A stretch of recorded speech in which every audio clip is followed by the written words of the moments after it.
Muktada, Nasaki Pony Warol, Torum, Tabiri was saying Punamu James, I was on the Taram Seri, Lanako from Zeri. Nasiki, Pony Warol get out the season as number 907722001, when Hari University Nasiki Toromasi video call get out from Zeri number 7005-707-808. Hari University. Nasiki Sandok Seri Toromasi. Wahong Radio 90.0 Manipuri no na Sapong University Radio channel Sandok Sabado Moron Nina Toromasi High School 1 to 9 Amadi SKTV 1070 GTPL cable network TV Facebook of the YouTube Manipur online radio Amadi Kusel Platform ni Panda Sandok Sabado Moron Ninu Tigi Fongli Bapau Singi headlines Ningasi Han with the Lokachari Masigi Makatarapada Kogi number da Domadongi Ponging the Farupo Wakalon Amadi Sandok Chari Batorongi Matang da Dom the feedback comment video Muktada Sanale Park Pauchegi headlines Lokuchari Angomsa Bimol Kojamna Metelonda Loinan Alfred Atharna English to Wasak Lokre Bimol Athar Wasak Lo Narabatoro for the MP Singa Manipur Lao Puning Togatkre Loinana Kokomina Speaker Shetya Brata Loinana Minister Bishojit Yum the Tomjin Kre Speaker Pam Tado Harikasu Tado Lagi Miam Kan Mangam Gadava Miam kan mangamdaba luching bo iningdre hai wapam phono Congress ki Suresh ka BJP ki Om Birla gana Lok Sabha Speaker ki Mikhil Thengnar Amromda mahoksa ki oiba thoksil season aduna sareng masa lore Indian Army amadi KNFB ki apun bakangbu na me ki tarete ki landara ko leptri hai ne NSCN IM na pongdor ko warol jaure loinana isau da luplu rabachini yolamba ki damak fine thien kre hai Adagi Tokiba, saying Ichaudun Ishing Manung the Loop Nagalay Rubachini, Miam the Yolam Bagidama, Hari Bachini, Yon Bagi Fine, Tian Krehadiamna, Mi Pining I over Pawni Hadaki, Sing Tumjan Gimba Impal, Manung the Tonga Sana, Tagnabamadi, Akiamogi, Polum the Ching, Bati, Polum Kaya, Piro, Charona Sing the Singa, among Atakaamarum Tokiba, the Chana, Tagnaba Polum Sing, the Sumakudum Sadam Sigi. Sing is out the Loop Rubachini, Yolam Bagidama, the Fine, Tian Krehabu on the Yauri Sidua.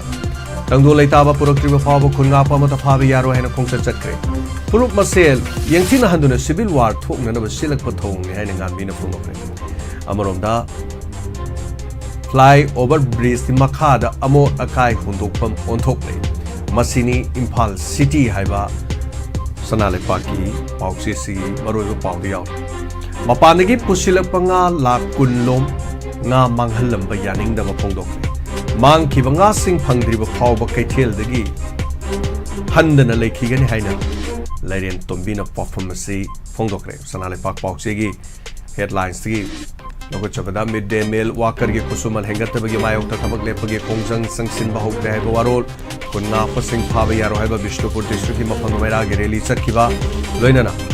Kongjomda Tamkiva Lukanama the Tamlamba Bom Aki Akang Pibagi Mayota From Madu Labor Kongzom, Katia the Labor Music now. Amadi Mera Pai Dukan shop owners sing na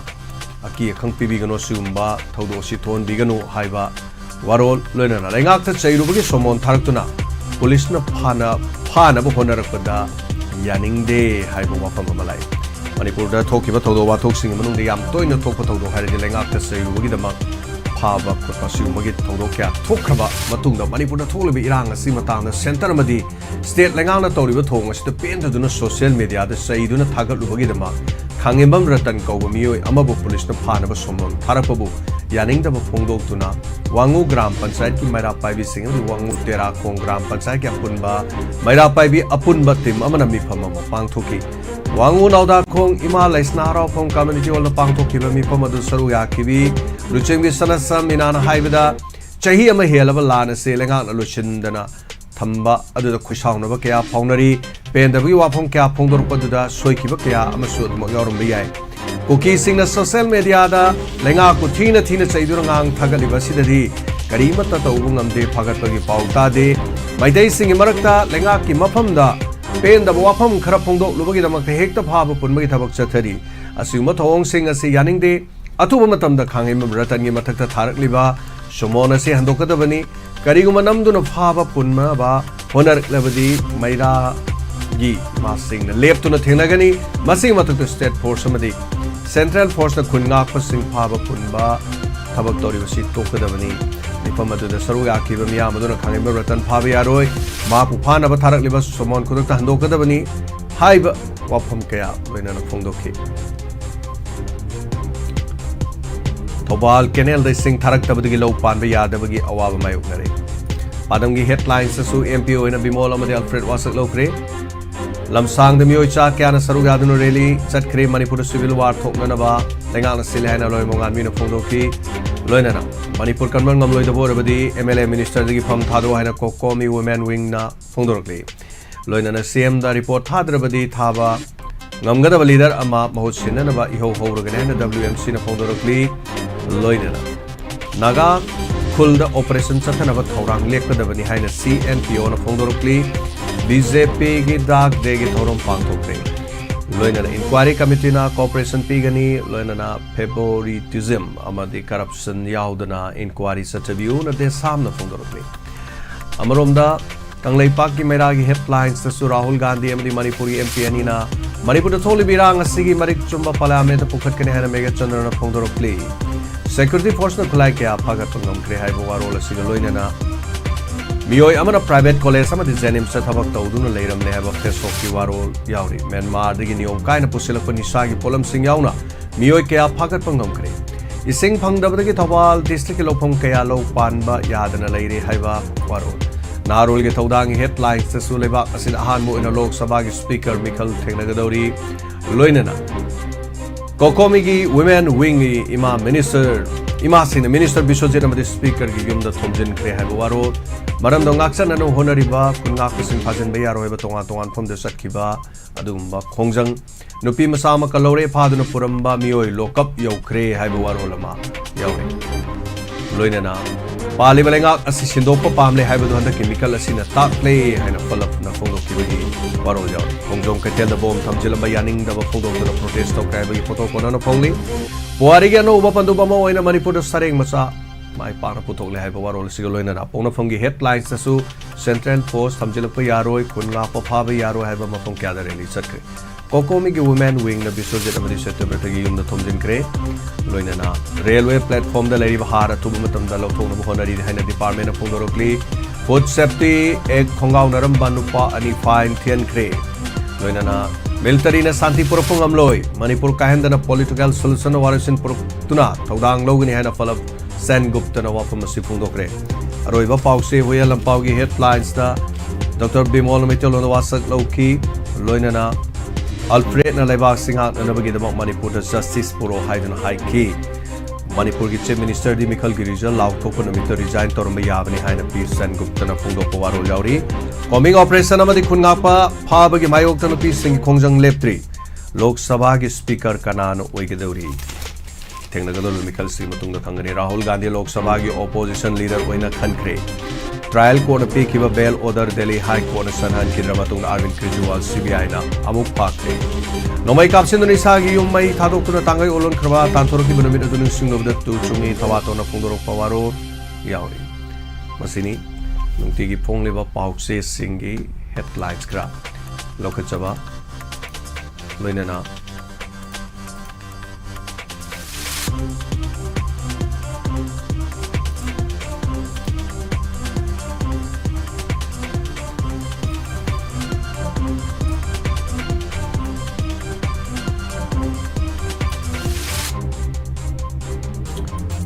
Malemgi oiba pauda malemgi ahan boina thagi amamba saruktagi China gi singa E6 na simple pura pangam kre France ki glacier lake kairak padagi chaw thokre mioi marpudraga taret kan mangam kre miyam na pam na thaknariba yu na malemgi oina sahi amada mioi million ahum lom hatli haina WHO na founder of play loina na sahi hudraga mathoi surabi Marasia Tejona Miss Texas USA sangdam na saruk yabang ng krek paidigi sahi yamlaba nupi asina Miss Pizen asiri yawsi mayam puno muna angam mahaylo bodi loina na Caledonia da mioi mapan sikip loina na building kaya may chakre South Korea da lepalitan amot akai sing hajilakpa North Korea gi thawong lepalitri masini nungtigi phongle ba pause sing dagi lokachaba maroi ba ꯃꯈꯥ ꯇꯥꯔꯛꯄꯁꯦ ꯑꯩꯈꯣꯏꯒꯤ ꯅꯝꯕꯔꯗ call ꯇꯧꯕꯤꯔꯛꯇꯨꯅ ꯑꯗꯣꯝ ꯑꯗꯣꯝꯒꯤ ꯄꯨꯛꯅꯤꯡꯗ ꯐꯥꯎꯕꯤꯔꯛꯄ ꯋꯥꯈꯜꯂꯣꯟꯁꯤꯡ ꯑꯗꯨ ꯐꯣꯡꯗꯣꯛꯄꯤꯌꯨ ꯉꯁꯤꯒꯤ ꯊꯧꯔꯝ ꯑꯁꯤ ꯑꯍꯥꯟꯕ ꯀꯣꯜ ꯂꯧꯈꯠꯆꯒꯦ hello Halo sir, lamni chira poi tombini sir. ꯇꯣꯝꯕꯤ ꯌꯥꯝ ꯀꯨꯏꯅ ꯉꯥꯏꯕꯤꯔꯦ ꯑꯗꯨꯒ ꯊꯧꯔꯝ ꯀꯨꯏꯔꯕꯒꯤ ꯇꯨꯡꯗ ꯁꯔꯨꯛ ꯌꯥꯕꯤꯔꯛꯄ ꯇꯣꯝꯕꯤ Sir tabin taje lai maram le gan tawjara gena. ꯍꯣꯏ ꯍꯣꯏ ꯍꯣꯏ ꯀꯩꯁꯨ ꯀꯥꯏꯗꯦ ꯇꯣꯝꯕꯤ ꯇꯥꯕꯤꯔꯗꯤ ꯅꯨꯡꯉꯥꯏꯖꯔꯦ Kainone sir wafam ani da pu thanga jage akhoi Khambok ki district hospital je. Asida ya satlure ko. Ya satpase moina kano doctor moi ani ne ba doctor ani se amana senior ngak ani mak senior ngak to oire ba oiba je amana nupi ne amana nupa ne adu ya si sa pa matam sida senior khara oiba lupa ahal oiba doctor sin hai ko magi jari du phosan bi ko kho ko na hai ko as pai pham na tai cha de phot ro je ko hai na ka su to ro na thado pi re ko du thado ra ga huya gi ja mathang ji ne ba adu huya le hori bo huya ji gi jari se khoi haigat haida dum to ba ya re ba adu kamana ya si section laga lai dui no adu akhoi sidagi isa sing inau sing ama kanoda Thauban bazar gi da clinic tongana ma hange yagi ina anga yagi angang sida aina akhoi isa no pa sina phone tawre chena sumai tawe khoi mai ja sumai tawe khole da mana si du yenge tharo na mana angang sina whatsapp ta thare asidi ya kamjari si phota ya ro yenge la o mai hospital da na chatle adu mai hospital cha pa da man yeng man jari loi lai khai la loi na thambira me hai ba moina jari ji phota ya ro na moina loi lai khai la phajana tai chan da tawbiram dre indom jan hai re adu yari ga di department khuding makki thabak tawbu matam da moi private ne hen lui habi phibam na tawbi gano hospital de sarkar gi hospital khuding mak ta purba khuding mak isa na section thorang ji lobiu haina haijage haiba khana tawjar pani ba mit ya na kong haiba sidi mioi bagi khwagi kanu oiba pa ni ba sa yam sumi aduga ani subada sa akhoi gi oja bimona imalon da wasak pase machi nungai ba harau bo leite oja bimon yam ngam khai leite thaga chai na haijage taw me sa thaga chari masama ki loan da wasak pa kasu kai leite thaga chari tombe aduga tapiri wafam du de yagi do kamai tori jano do unaga dawni ne mai taw do kamai tawbiri no sibu na una dawni do ayu di yadong manti yadong manti ai di soi sat kane ai di soi no wakalam gani sikai mai tawbiri no si na hai tare ni kangdre mayam punomak se do koina lenga ki hospital da saijaba ngangjaba gi wadi na chade adubu sigumba thawong sing ase kharadi section badi phare hai tare ngarang su hospital ya pen dagi wafam si ngarang su dum lai hai tare aduna karino khangdre ni tawrisi anyway hello good afternoon sergeants taram luksari Bisempur ini kem dagi bira sergeants tang kunmari gi khoi gi donor gi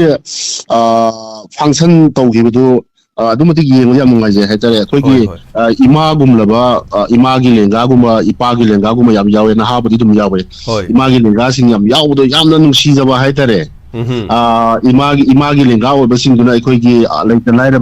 leita laira sing sigi mating gi damuktani kaina hairaga yam thawai yawna yawzarga stage tagi isai chaga lakwa adugi baru wena khoi gi ise sunita bau masa nara do bau da jail ko thilaga la ka da paisa ga thaba khoi gi kare ne khoi gi meda khoi gi kanu ulau da gi mami do kaure ne tilo tama khoi gi do tilo tama isai sakudo as do muti taw no ma adugi akhoi lan si le ine habu kaufle ha tare sarje adugi isai do yam da khoi ise sunita na paisa lenga ga thaba ga to ari isi cerita na apa pare kata minam tela teman lau buka tu tu kita udah mengajar hatta imal sing dura ga stage taga laga isai ga sak ko pamu ya wana daga patin pangwi buka tu adu mati khalu da yamna thamoi nungsi je hatta re kari ga awa da mati pang mai se na sauba kari hai ni da lai je hatta hai je bata re sar mani mani akhoi gi mi ma yum da thung da khoi gi sa ga ma kana to wi anat yan hai na yam sawe na hai adu mati pangwi bas di na sauba sidi lai na moen kan ima gu mudu yam si je hai tare yeng uta sar jem si je hai tare adu gi function gi sai sa pudi yeng uta koi lan si ne ha bi gi amedam chelo to mana sai sa pudi koi bung ta tan thai hai je sar jem lan si la ku gi awa nu ngai loi kau thui hai tare medam chelo to mai sai to ta ro da yam nu ngai je hai tare ma tek to hoi hoi adu wa phone na sar jem koi gi anup ki matang se hoi कोई progressive से मखन क्या सुगे साजेम से खाना बोले आई जो अनियम सूरे बको लुपा लिसिंग अहुम संगा गा पीर पीर गा अनियम सूरे नहीं युदा मम्मगा मये से सेंग कोई की बाइफोकल की टाइप तो कोई की लाइन नंबर सीनो दो नो मागी अनक पा रापा युम दल तौर मका दी कोई की अनक पसनो जो अरा पसनो जो अनक पो याम सेंग उबा अदु की अनो पिति मई चाकरी यावरे कोई सिदा से पुदले रे कन तो का याम अनो से नुवा जे दबा तरे सेम्बिरुरा ब्रो सेम्बना तब अनौब लेबा हाइतरे प्रोग्रेसिव की कनो से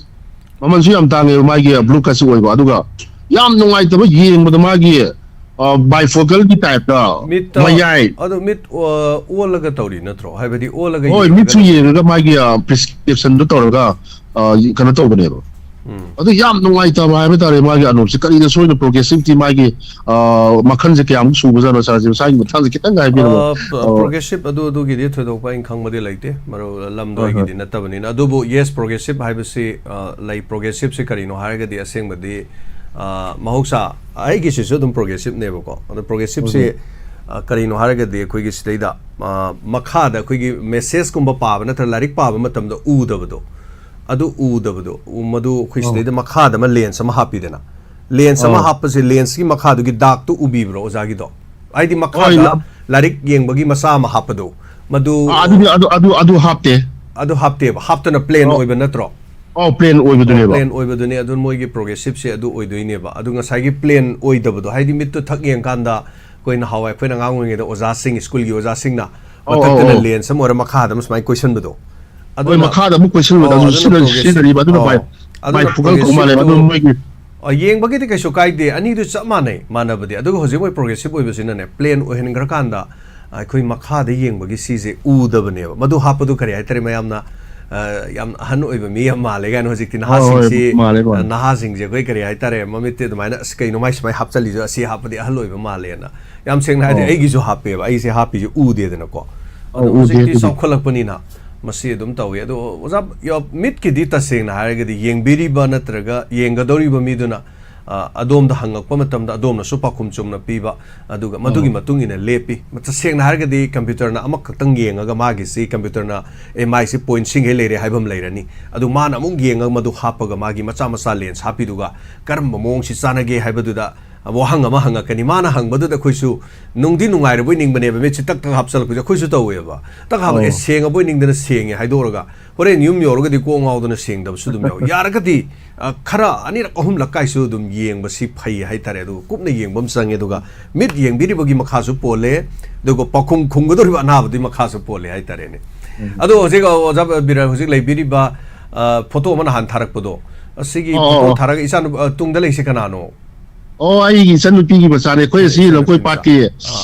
सोरोक द नंबर दा साजेस आई फोटो से मैं याम द उहन जबे वानी अदो यार के सकते साजेस अदो याम नुवाइजे अदो इसे सिने दादो याम नुसी मानगा साजेस सोइगी प्रोग्राम द यावनी हाने साक कनो तौर आई अदुगी नुमितुगी आई तई phone तवेबा साजेस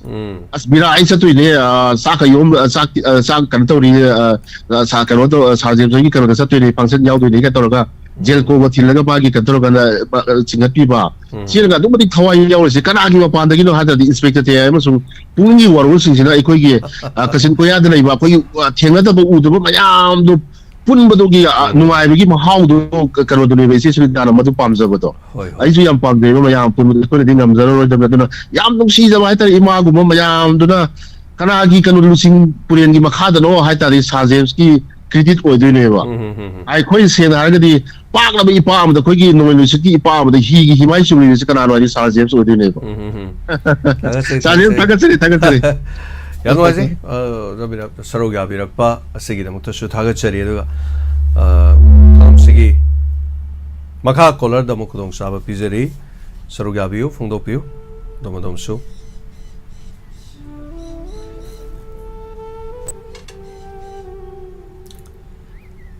Yam nungaijai. Screen da hojik aina utsaribasini oja biro call tawbirakuda masi wheelchair gi matengna hingjariba aduma miyoi mani haiba tare. Hello. Hello, sir.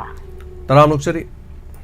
Oh, taram nuksari. Ai kemal dagi thaibi ni ngarang dagi pung waron ji for ai yam toy na ju tawjadi. Ta di dum tabi bro. Adum ta ai ngam dona nu su lakcharam buduni. Hoi hoi hoi.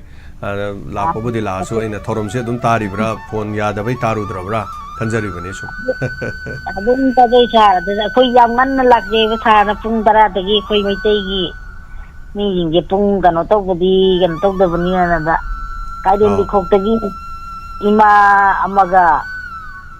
indom sa amaga yam si ja bai ta yam pung gi yam amuk su kapni amuk sung si ge ai cycle daga tongaga mogi diamond la du kara ni bi ma na koi na okto kumar imani dina akoi ju he sar gi kenu de oi amuk su lam do ka fu na hen to sa pai tar la gen to koi ni imani kenu cycle ni ima oi di kara de no indom sai bo na hangin akoi di kari bi khok tai ni khoi je lum maga ta ba do adu kanggu ni ada akoi ngasi diamond ni keno to gudu da laktari bane na hari ma do na ba na la ta kanu ning du ka ri han dia moi de sei ga thakpa de han yam no tahung kanu to buga do yam no si ja ba hai ta yum da la ga amuk su nungai amuk su khoi gi thawai jam nungai to kapning buga How would you da? Kari no kapning bo phaw biri di. Ai budi akoi lenga hairo akoi kha ta ba hairo dugum bagana di asung bo kano taw ndraga ahal du ima gumba kai mayam duna akoi donor kano taw buni ga na yaujaba khotaba taw bu mayam do khallaga sam kano taw jaba hai ta sa ai diamond tv le ngai dagi dum a te video dagi dum ta jara phone ai phone di phang ju kaya toina phangkan di arang de ni wo li je no akoi ma madam tilotama na sei chaba matung phana koi le ra dum nalen to lo khoi ni chala ji si na ma na ha dum la khari sa samja ge Funny am noise ai hai ge ji di ta ba di dum da dai ko dingi la pangam ba chu dum oi jage aga sari kengman dagi lakpi ba yam tangi hai tare kengman si na hawai di aina radio da ahan ba yaujering de kengman lom sai si kengman na yam yaw bani hai tare adagi kengman lom dagi ima maming budi haijar ro ima kharasu yam lei bani Howjikti maming matha chu ta khidre na grabra ye khrabra tabi khidrabra de kaubi khrabra su khangdre do na khengman degi langlen to na sem degi madam babita degi madam thoibi amani si mangai re ni khoi de hoji khra sum yaubiri sai tare duga maikai adong gi mohut se laga yaubiri ba sing yam nungai jai babita do khoi gi kha ne man dai di aina to babita do khoi ga wa mo ne Di Anjali na inaw ng piye maga. Antay saroy na din gidong ta ni Jawa kay no ila mo Oh Anjali sumadi masu do na su yaw bane aduga yam singtham Anjali ma je akoy kasi na hay na bane na ma masabi makima ki ma jo ma ri angang do ai na kanun edini dare na tawraga yang ko ire mai angang che na raga lei doctor yang ko ina lei re tha mga truk lei re do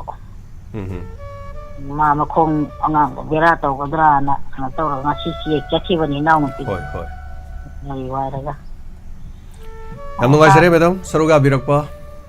aduga khengman gi site gi hai tare som gi leisang them khengman som site thodam longi site mohut sin biraga adong site gi yaubira thank you taget kai ne kili ma khong leisang ne kili ma khong dagi sapam bi soji lai bado aduga ai lang ne ram gon ne kan to ko ni ma ni na ba nang nupido akoy di hawdi tha man paling dagi hawnaje basa ada ma mayumda ma nang nupido bp lo oire tema drip ke yan bani ma ta thok padana tija do mandre mathang ni da no toro si na anda hai adai bilang entol achem hai budi dum puning WAROL sei khang wa dum khang di kha ta ba hoi ai ma kana oiram ga ge ai am ta di chala kar tau ge na tau kan di anjalina ina no pi na hai ri ana ala len ton do khoi yum da ga chu la ma ba ne ma ai ma do ga di khoi ni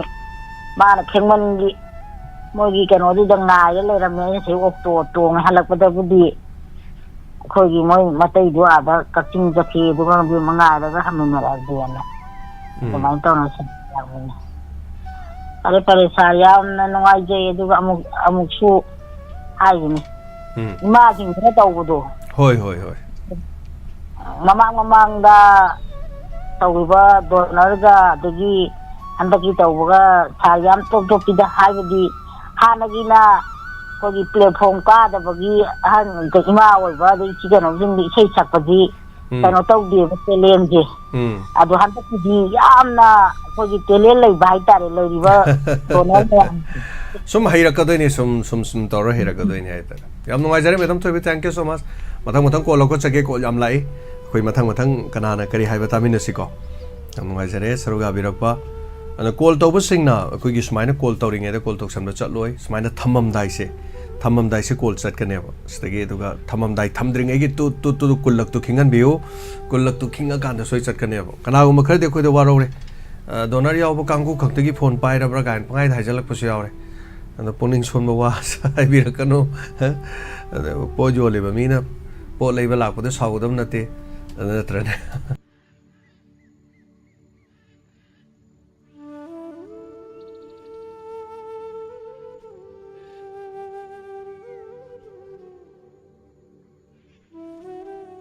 खोइदे तसेंगना call तौनबा थमजबनी कदना थागचरी मथं call खो चगे hello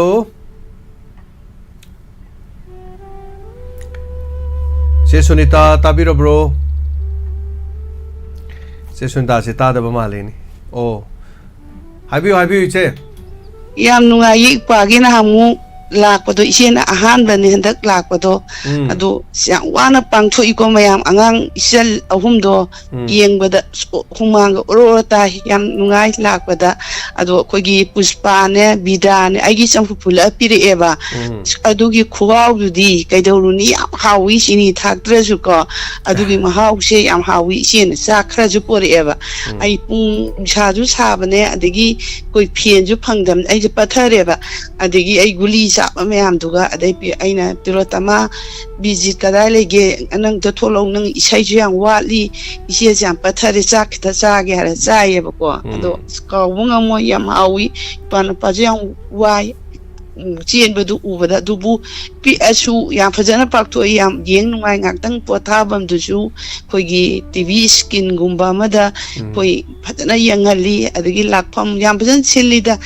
yang fajan chin ngajani isabu sabu handagi lampa thainagi dudi jangundana bu mi masak khangde sidi yam ju khangna re loire maya punam yengba yam nungai michu thali ado yam nungai jabadi kwanu pagi ko spectator yai sina kogi donor amji mayam mi puna makse oi chingjandana wakhan jesde spectator yai sida lukpa sida da spectator yabu thogot pidana kogi imung anina lagana wagi lising yang khai ga kathok bibodo kem nungai isegi thamoida kogi donor yauraga kogi mayam koi spectator yai sina punjan bire koi mayam bu wakhala matang oina ade koi donor aina muchigi koi mayam chigi koi mayam punjan basina loi punjan mina yauna re awa ba gimu mateng pangna re adigi koi mayam chigi donor mit aina koi amung tawsida koi je masak khangna re ikwan upana koi punam baksibu sembi sabi dana tahan bidana wakal lopsing kaya na jauh keraba maite leibak sidagi ma adu ere khangnahan bada kuji kain khanga maroi daraba di diamond donor yauram daraba adi spectator yai taram daraba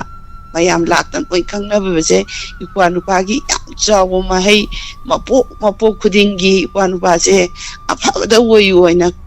isena ju bo piri aduga tamoga isema na su tari bakta yengbada kaya nungairam gani kapu kamningai ikwa na tawasi uraga laira bakta isi tamoga na khalubada ai isana lairam lendagi me tawribasi isana tawribasi lairam lembada yengbada imaga ipaga na penjere da kona khalangani machigi wahisi pando pibu tare isi di nu yam nungsi isi se sola son ane lakani yam chaninge bandakti ko aduga isena wahayam yam hangingbam leibat somda kona yawringai da aina hange tawita kaw sangmalena wahayje koi gana tada koi tada haga da mu haga da sei chakpa yam haigi bane ai adugi ai ta hange nan sagleba ko aibam chang sei chakpa da yam nungai ba adu aina adu koigi iyamba du ju thagali ahal ro su yamage aina dugi wahayigi sigi sei chakpa tada je yum hongakpada yawdra jala aina khanjage ko adu songi yum hongakpada yawra koigi tamodu buju thagasari aina hange se takaw yam nungai kwa nupa su naha oiri hojidabu station manungda phamru hanbu nari mapok khudingi kwa nupa je sigi mapok tagi hen bapu oine isena bo piri ko si haragi ise sum tenjan jage adu koi manipugi kogi MP ani ka kiba dula ngarang whatsapp pada kogi ojabi mona whatsapp da manipu haiba konthang na ningi ko aisu uzai adu so bahire loi adu kogi afaba mayonda porakpa oirasanu ojabi mola madi athargana koi manipuri irang je loisanba oirasanu ne ise masing ta phongjok jage panupa gi kogi diamond TV kogi wahong radio gi pampak sida si hari si attention jaraki sari thank you tarom tha ohum khudingi adum pangthokna leijaram bane adubu irang sidagi ni haiba tare che TV se hawdokibagi mapok TV channel oina yawkiba September gi tang mari ni aduga September tang mari so dum thorom samna pangthok sagani adu mathangi December da mo pangthok sagani tha ohum mari kalaga haiba tare duna donors ki namuk mathang December da tai December do dagi mathang amuk lakpada mathang June da muk tai samaina haitare yam nungai je do my bell sing isu hantak lauda ba mathang lakpiu imai bel ngakta ni da mayam adum ubiren aina chinna hairubagi thoidokte mayam ne hena adum khangbira bawani numitu da lakhi bisi kana no na ayamba la ibadugi adum 85% de ima go mangakta ne aina bu hairi ne donor de na tawu kana ro de ima de na tawu no kana ne ima mayam lakhi basing aga cheri ima singi nungsibi ba haiba tare duga halaman oiriba han loiriba singduna chama khaina da na haitar naha su yawda bana te yawregliba sing mayam puno mo haitare sini hingalibane adana hello mingalai phonga tapiu hello ahan magtala sarbu thaga sari sa ai sekta makhale kai dagi santi blana sa tapiu sargi hangi date 24 gi donor de yem dem ngai ji sa ado aina sada sargi magun je aina kari khoigi sargi khanao amasung khoigi brain gi saruk sing je sa kari karam be yabono do in yam thum adum yam khangning ba hai tar ko sa sana to pa state tagi adudagi atopa country dagi mechilam leiraga sargi khanao ji da hachan birabra khangdre kadai tin adu natragana sargi ngawai sargi asum khoigi sargi ima dei babana kari ahen ba athoi ba sarda kari pot pijarama bno habdu khangjadre ba sa kaisu na haigum se mi ne ko mi ne nuksiro sargi khoigi khanao ji da dei thok ta ba khoigi mi nupi bu sarju nupa sarju ahan sarju hoi thok ta ba pot leite ba sa adu dagi sargi brain sida su khoigi loi ba khang ba hai ta le sa si matang si lak pa si taw ba si hai ba do okay aduna sarje am khoigi sarje sargi kaino je diamond thon ba da bakta matik sadre diamond dagi hen ba ama ꯊꯣꯟꯕꯗ ꯃꯇꯤꯛ ꯆꯥꯅꯦꯅ ꯈꯜꯂꯦ ꯁꯥꯔ ꯌꯥꯝ ꯊꯥꯒꯠꯆꯔꯤ ꯀꯔꯤ Thank you. ꯊꯥꯒꯠꯄꯗ ꯁꯥꯔ ꯁꯤꯅ ꯂꯣꯏꯕ ꯍꯥꯏꯕꯗꯣ ꯂꯩꯔꯔꯣꯏ ꯂꯣꯏꯕ ꯈꯝꯕ ꯅꯥꯏꯔꯣꯏ ꯁꯥꯔꯒꯤ Thagatsari, ꯑꯩꯈꯣꯏꯒꯤ Chal, ꯈꯣꯟꯊꯣꯛ thagatsari. ꯍꯣꯏ ꯁꯥꯔ ꯌꯥꯝ ꯅꯨꯡꯉꯥꯏꯖꯩ Thank you, thank you. ꯊꯝꯖꯒꯦ ꯁꯥꯔ Nungaina tabiu, kena sandokchaba thorom sing aduga puna sarong yaminase mayam aigi thagatpai aidi thabok mayam watli haitare ain hojik tawjai sidi khajiktani haitare khajikaktani aduna ai atopa pandam amagi damukta tawjaba suna chade aidi hana su dum haijagre call ama lakpirami paiba nang hodre amuk tawbiradi am nungaini aduna atopa pandam amagi nachade aduga atopa amagi khudong chabalong te ain haijabado ai award phangnabagi nachade kaimtha leijade tawbudadi mayam gi ko awana koi sum hingminari ba tawi mayam se sigi adum koi pangminaba lai tanaminaba hingminaba samna bado je hana samapan kharen lai bado je lising ma suga dore koi gi member sing ma adu si mayam pormona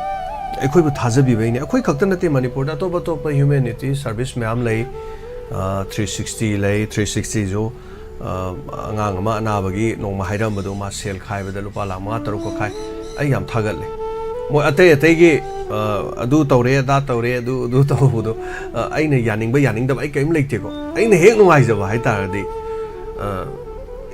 anaba ma yam tina khudong sadra anaba ma leira kan da imung du gi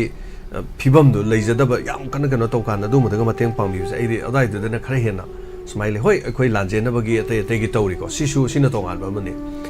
aduga atei atei gi hai tare adu mi ma leikida ba natraga magi leikidabadu tangai phadra mayum makai ga leiraga mai marai bakta tamki bagi leikidabagi khoi adu mateng pangmu dum jawi adu khare na sok oi bese anaba de gi hai tare ko anyway thank you so much akoi hona mina se makhatang kolam lai kol lo khacharage hello oh mingale phone ma tapiu wo kaina ne oh ima bol kena taram luksari kari wafam thamini tapiu ahan da makta da isabu thagat charake ma yaraga de ibu thagat pi gano mina nuksiro ye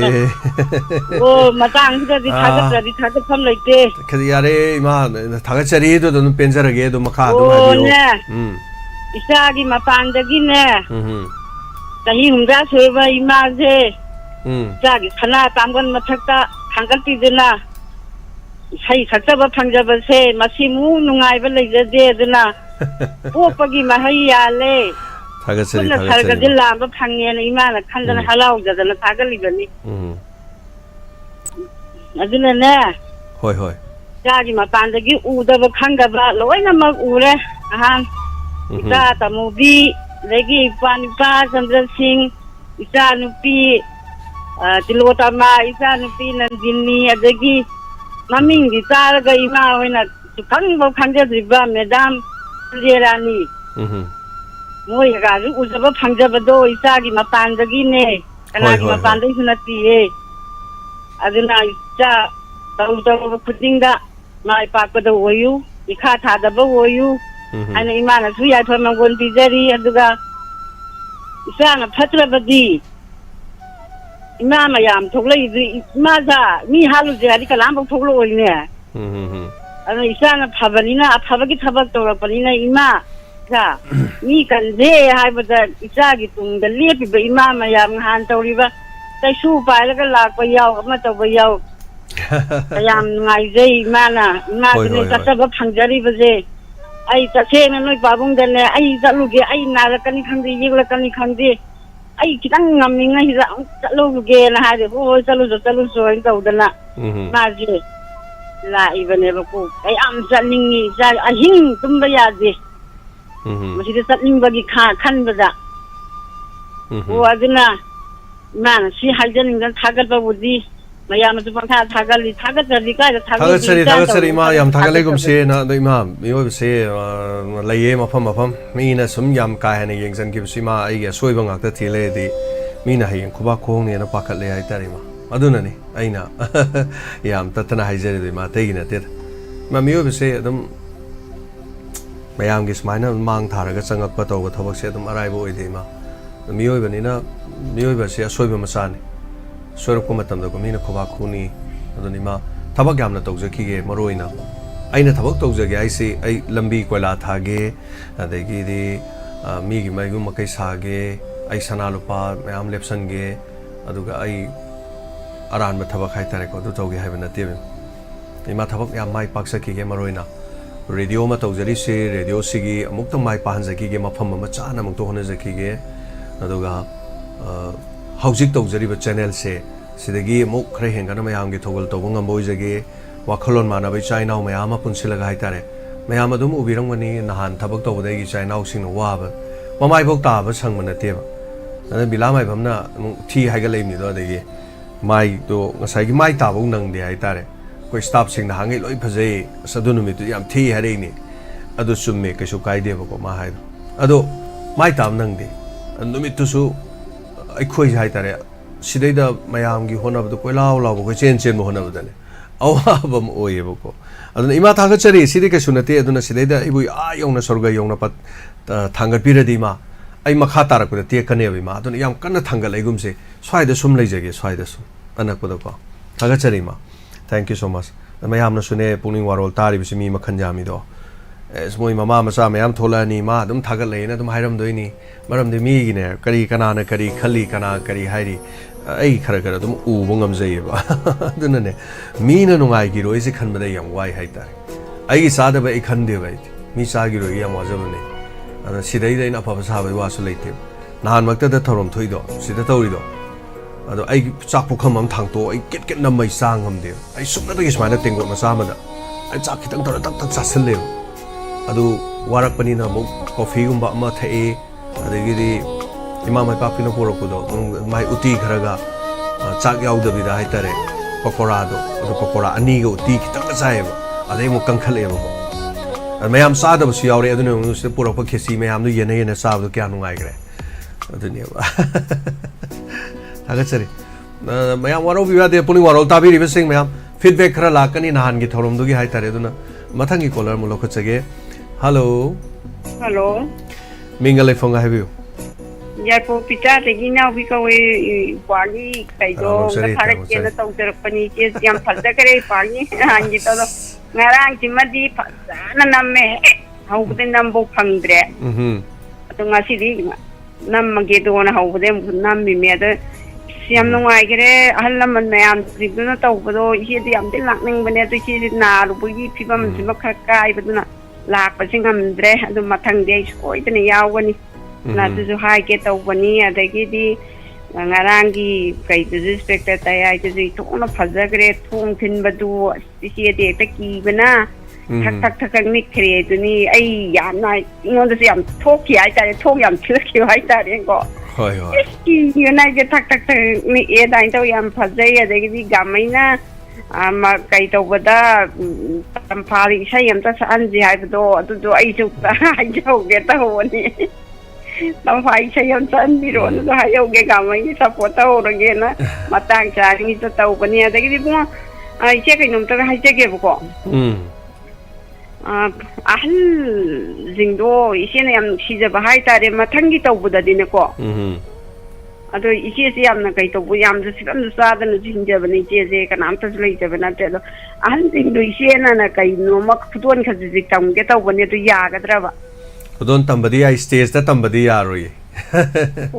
Adi stage da tambadi mi sama la en khalo mi sama do adu kokhal lai gra dinga sin numitugi thamatam loi hogra ne ba. Nahan makta da su koi lengan phi yan jage haiba se me am la e ba. Ade khoi na hana mangjong no law thokre ba. Lengan phi lan yan bi bagi mahutta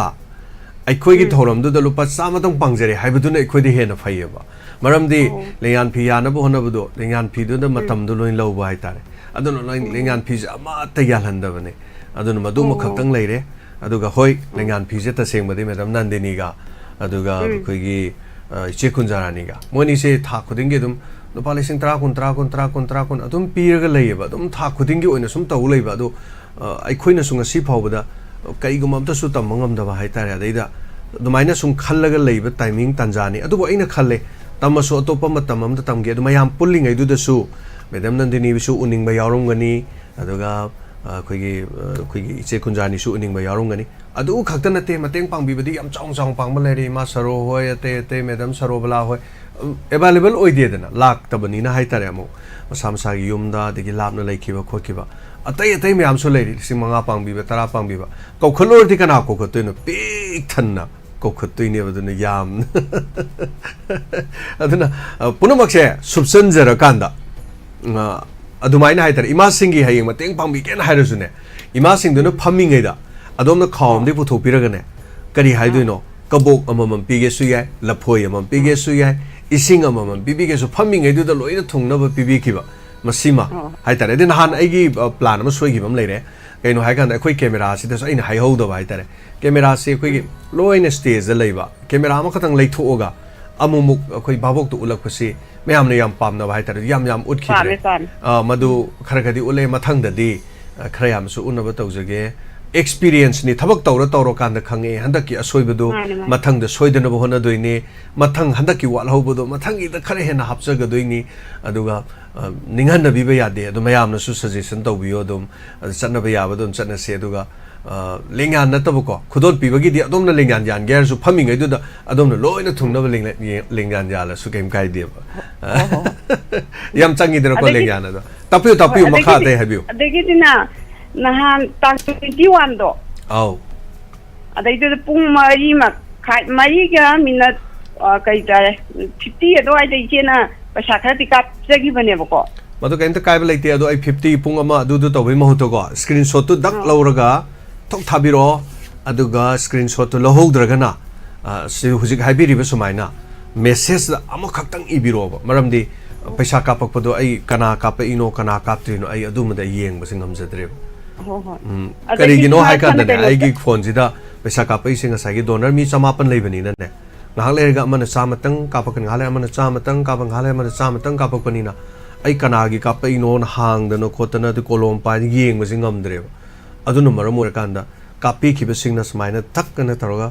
thok heta tawiro ba adai ki mai than ta kai no ta kan jin tawbi ya bako haibi kai je kunja ani je ayam tadi unna jening bane ado ichi ji na abasi da unna bagi sam se phangdo bu man je mathang gi tanan bu dai la ke bu kan na khalli bako donor de da hoi mathang gi donor gi da demo madam se thabak sin madagi mo lak ta basu yai yam lui hantak ki si suma je duty lei bani na ko adumai na taw ba yawe adumai na hai tare ne adu hoi tanja sa ba da yo ma ju taram bane bako ta ba de yam bana ta ba je doi ma se ta hayo ke to ma se khoi gi pabung gi de na yam na chim na lai mi na ram bane bako adai tu ma se ai du ta hayo ge to bane ma na a ta training chala ga lai ma tang gi na moi paba da kai tau de pabung do khare yeng chen biram mo na hai de la me mai tau na khoi pabung du siram dai da sta kun dai do yam solam me adung khatang ma ta bi ra ga de du khatang ko phong tok se ge khoi pabung na yam pi jai ma na baba pabung do khare yeng chen biram mo ai na da lai ra bani na hairam ba khoi pabung na kana ta le je na ga tau ji bu na ma na mai ka thar ko yam pen je gi na adu mai na wari chen ta sa ge tau bane do ka ti bi ra ma ga di ma sa bi ra mo na hai je ge adagi di dengan tilo ta ma hai ta re khoi moi be so ra mani nan sak je ho de yan phat de kare ma to ko pap ne do ma se angal wadi gi work kar wai hai de ko hoi adu na moi di pap ne de pi ba da ki ma ti tele lai re ha ni moi kai hai ta re moi di training to bu da yan na kai to bu ne ba mai na nai do kana ko man da to ngom ro mai do yan phat de kare to hai ke na tau bani to smita do ji ko to ta re ko ji mana ka hian ani yo ma dai halam mani ma ju sakhan ja ho re da ji yam khang ho re halam man yam ju sakhan ja ho re yam ngai ke pan sin bi ba do hai ke tau bani thank you da ji tai da mathang ni no mai jing da liver gi doctor ma unne da tau bu do adu ju yam phare ngai re do marak thana Doctor Nilinduga, aduga Doctor Diabetes ki ang Romes duga, ani duga ang tangga pubira pa yarga di marak tangga yung biyo na ipagi dahil kaya. Thank you. Hona zara ke matang. Ada ki Sunday numito su specially oncologist ada kugi liver gi tayate gi hai batare. Yung minasi punamako. Fabay fabo minasi thagachari. Thank you. Call si waiting si kulay mataw re na mi amam da minute si. Mai gi thanggalag da minute si yam toki ba. Adana. Anyway, thagachari. Hello. Emma, ye no ino kongi e. mi khumaktre yen oina khume yen do maming kari khauge minga lai phangwe yen do kem tai bio ai panam saga kai ro ti phone do dak khe harak paga hello ming lai pham hai bio hari yen oina khonge eba adu ne ai khang na karon ro jeng wa ina so le la mi su sagiro mi giro shagi ne sa inkhola na te sina ai gi yum koi kano yum pham ma dare yum saba ro pagi aying ba da ai pham ba ma se punchalaga thamba yelo na te khadu yi ji se oh mai yen na khongok pa je mai do kana kana lege phawba lei bro hai bane yen la ba na khong bo ne ba yen amom na te da khong i do a phawba lei bro na khong ni ne taw ju khu khong du ba hai ba yam no jare madam ado thaga chari hai bi kari gi dam to call to bi rak puno kari wa pham na hai bi oh ai jo hanta ki donas nit to ai la ta do hana yam no mai thok pa ji ya de hai bu do ingon da thok re ai yam da ning ba ni adu ise thoi bi de chinga kam che the bi khoi gi ji hai na da na lai re adu ga yam emergency oi ba ma lak pa ya da ban dai re adu ina ma ta ai je thamoi ji kai re adu bu ngasi je ai ngarang jo live je phun yang ba ngam dre no ngasi ai ka hian do ina phun yang je re adai da ai jing jing da dum hai re e khoi gi ya kai ni kha tha ba pa pham bi dai ni mai ma ma jinai ngon da isi jing ngon jina ka inung han ngan na jang re to ka chat la mani na khal lai re to ka lab da am ta yaw ro te ka mai to ino hai ai na wa ai ji son da ai gi kai no emergency ma lai ba tu na ai yam tu na je le ning ba kai na to ka lab su kan no taw re yam phai ha da smai na hai re moi na ama yauri maming de moina haidre tilota ma naung pi tilota ma ji parian phajana oi re ha ba ji jo koi kai the da mai ta re ama yaw am mawang ta da sakare ma gi yam na sam na nung si na sak pa do ne hai pa de aina hai pe su yang hor ga o ai ma kha ta na jo ai tau ge hai mai da ma ka lo re dai di imagine gi jo yam na tha ga le haloi bi ma ma yam na ga stage ta ka do ha na gi thoram da gi handa ki jina ai cha sa dra ga ju yeng ba matam da do ke mati ai ba bu heta kari hai ru gani ta ka no matha sar bo ro nga si ju matha sa ju lai adu bu ma gi sai gi acting tauri ba action mayam du u ba da ekta karai dei no khang da nu e ba ma kai ro toi dai cha long da tong na ngai gi dre ta na adu ga hoi adu ga kai no gi akoi gi madam nandini oi dei madam kai no kunjarani ma koi na stage ta kar ko do han bo ina uja ba ju oi re miang gi ju an pen ja ba do oi kre ngarang ngahan gi thauram si sa aduna yam ja haing ma me am di le ne adu bu hai bam ju khang dra harau man ba hai dar han ta gi ayaw ja dra ga ju to ki ma ti phaja gi ba do aduna matung tar ko da ju adum phaja ba ji shona pibi ba ju oi ja no hai ba chi tham ja ra ga lo chin ja ra gi sa oh do hawai tharak tom to ucharak ke hawai tharak se kamai to ba hawai tharak no sibo oh ai ji kano ai ji khulep cha da ba hai dra kano ai gi aman le ba ai ji ka tien thol la jo dum ngak tang kep le ba matam da ai lab cha dum yeng ye lab se sar da men tipi khang na te ai gi yang kana ba matang jo dum yeng mu jawi adu ga akhoi gi ai police ram don ga le ba police samtu gi police jo dum lon ba adu ga dum da hala ga dum potha ba matam ha sakar potha je adu ga mu ai gi ingon macha man lagi